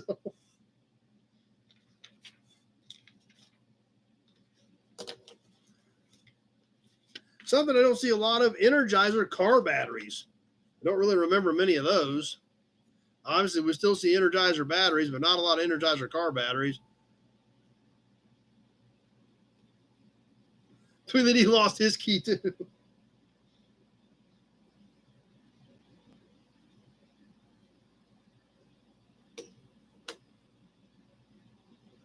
That's right. Just cut the steering wheel.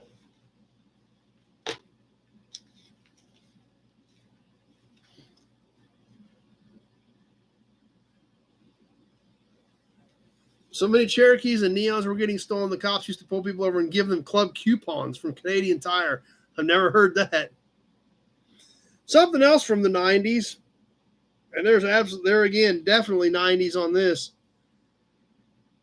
The Escort Passport Super Wide Radar and Laser Detector. Check that out.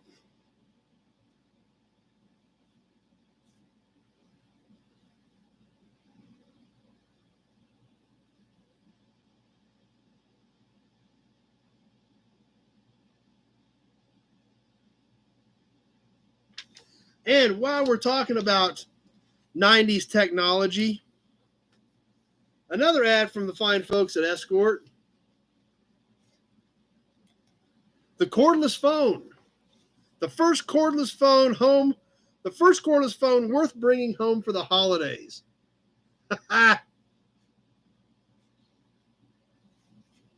So Escort Fuzzbusters and Escort cordless phones.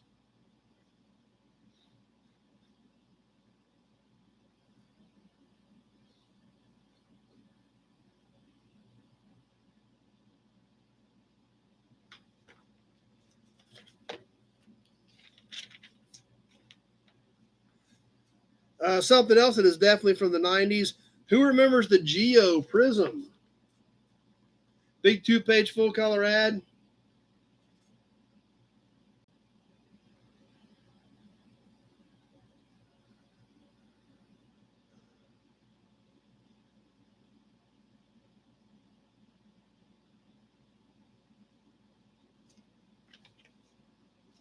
Looks like an Army phone, yeah. Big job. Now you can't have a radar detector in a commercial vehicle, but I don't think they would even work on new technology. Yeah, probably not.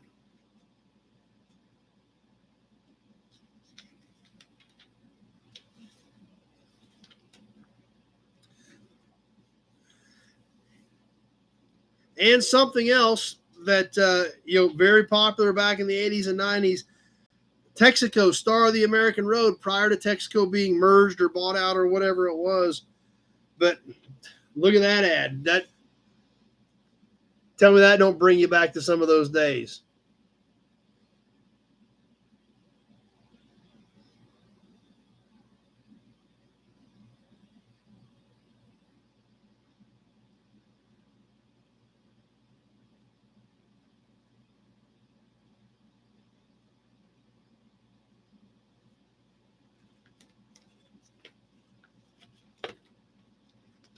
Couple more car ads, and then we're going to put this one away till next week when we get into the truck of the year.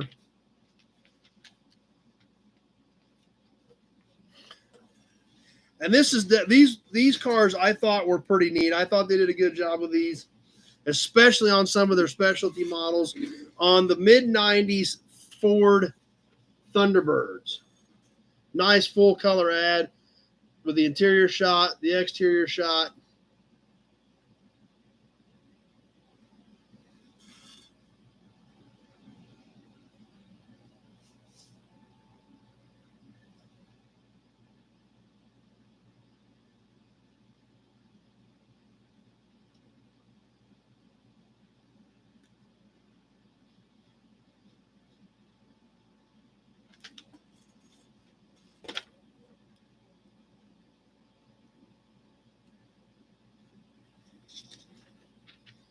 And one more ad that we're going to catch before we back off till next week to get to the truck of the year ad.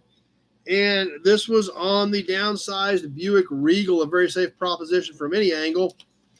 A driver airbag for frontal impacts. For side impacts, Buick sedan, Regal sedan meets the 1997 federal government safety standard with standard anti-lock brakes and a steel safety cage body unit. Regal means safety any way you look at it. With front airbags. Exactly, Leo. It is funny how some of this stuff is starting to come back around.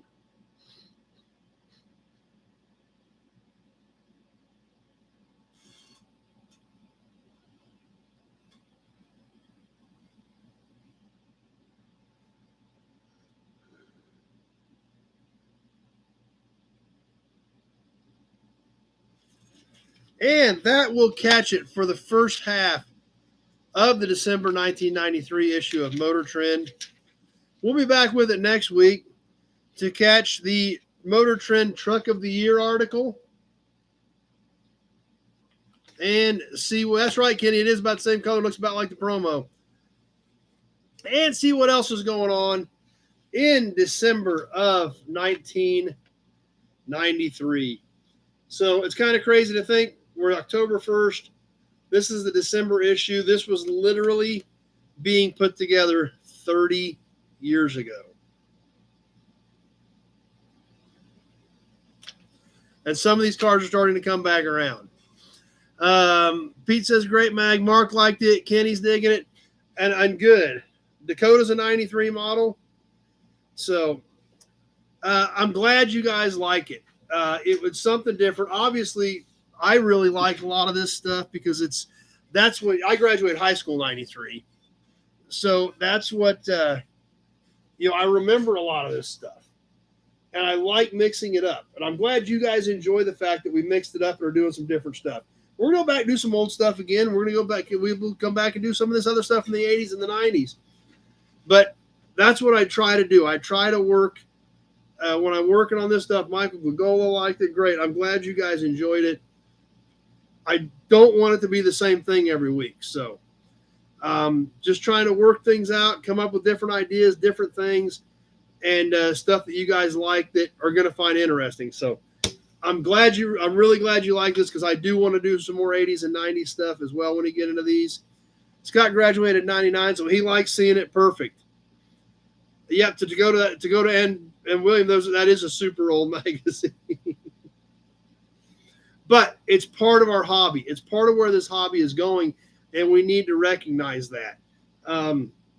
You see some of these guys who don't like this stuff. They still like their 55 Chevys, which are fine. But you've got to recognize that the younger generation is shifting to this stuff. And if you don't recognize that and don't welcome to your Cars and Coffee and don't include them, you can push them out of the hobby. So this is where it's going, and I think this is an important window, just like what we're seeing with the trucks. That was a 20-year-old, 23-year-old Dodge pickup with let's just say 60,000 miles, 56, 57,000 miles, say 60,000 miles, and it was $55,000. The truck was, like I said, mine in 02. I've got one of this body style. They quit building the half tons in 01, but heavy duty 3/4 ton and 1 ton, they used this body style for 02, and then in 03 they switched to heavy duties. My truck was built in May of 02. It was built within the last 30 to 45 days of production of this body style. And I've still got it. It's got 90,000 miles on it, and it's sitting in the shop next door. And it's a Cummins with a 5-speed. So I obviously like those. Of course, I drove those trucks for company trucks. So, I was very familiar with them.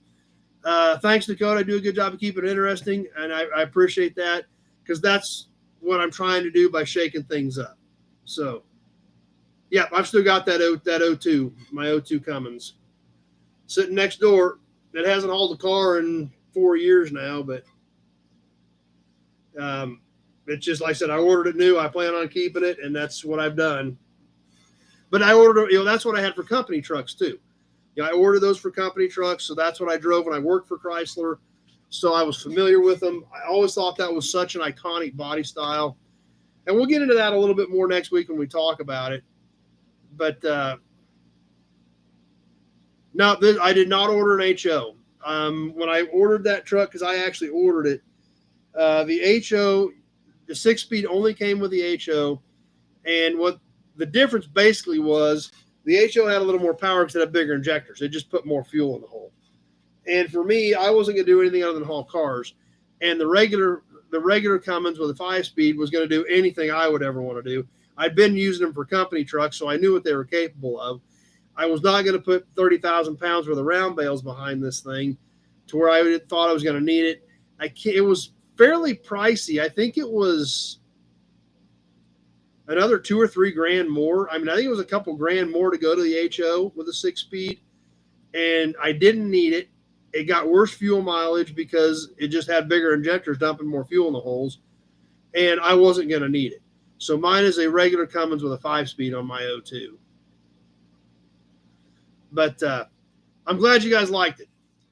So we'll finish that up next week. We'll see what happens next week. It's going to be a fun time, and I think you guys are going to have a blast. Tweedledee said his was the last one on the lot, so he's got one of the last ones of those as well. Leo's driving a Chevy Blazer for the $163,000 on it. Well, the price was right if you got it for free. So anyway, that being said, that pretty much wraps us up. Alan's got to go to bed. We're getting ready to wrap this one up. Michael sold my 97 Ram 2500 with the Cummins in it. Sold it in June and already misses it.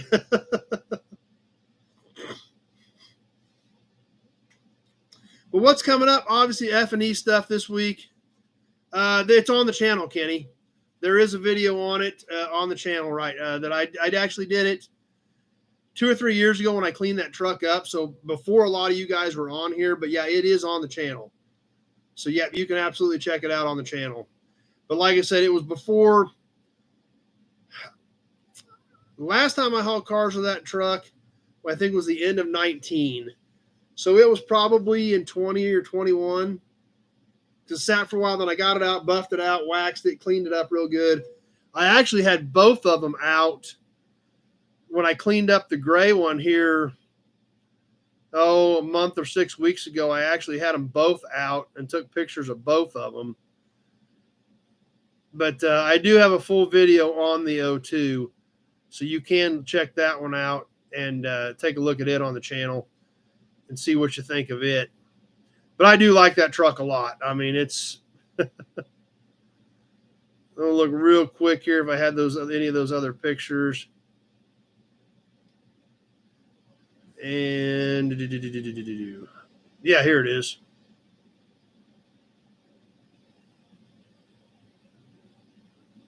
I guess it's too small to see on here, but I had both of them out in front of the shop here a month or so ago.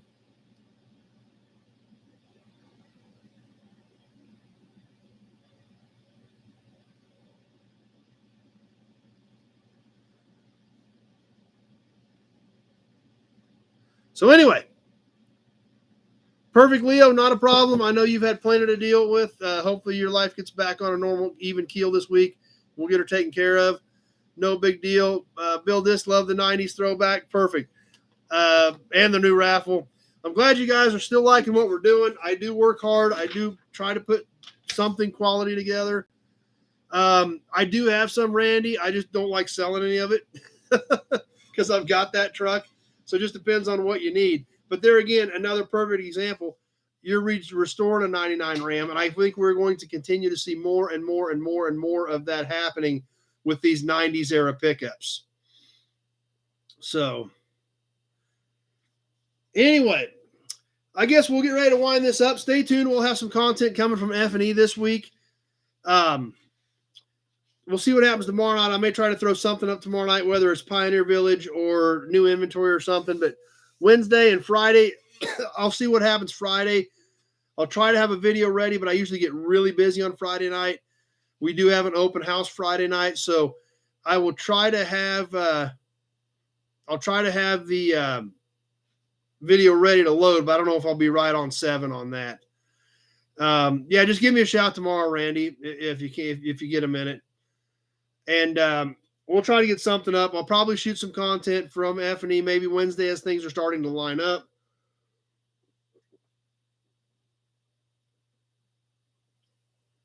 And we'll see what happens. Whether I have a video ready for Friday, I may just jump on live too for a few minutes. We'll see how things are going. F&E Collector Auto Auction next weekend, Great Bend, Kansas, October 7th. Rico and Jess are coming. I think and a few others are hopefully going to be coming. So can't wait. Hope to see some of you there. And just going to be a crazy busy week for me. But we'll get some videos up. With that, I'm going to get ready to sign off. Stay tuned. I don't know what next week's going to bring, but I'm sure it's going to be a lot of fun. If you're interested in sponsoring a car at Pioneer Village as part of the Nobody's Group, be sure to just add it to any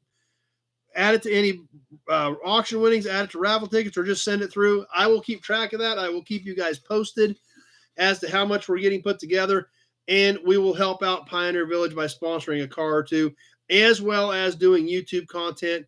And then you guys can help by sharing that around with your friends. So that being said, I'm going to wrap her up, sign off. Appreciate you guys swinging by, making this what it is.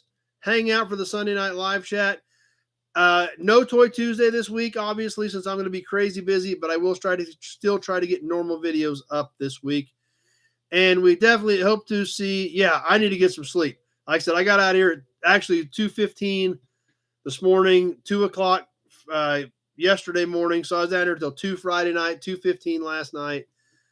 So I'm about shot. I need some sleep as well. So hope you guys had a good night. I hope you guys have a great week. Hope to see a few of you next week at the F&E Collector Auto Auction. And if not, we definitely hope to see you right back here next Sunday night, 7 o'clock Central Time, same bat time, same bat station for some more Sunday night live chat. Get ready for that valve cover raffle. It's going to be an awesome month. Thanks for watching, everybody, and I hope you have a good week.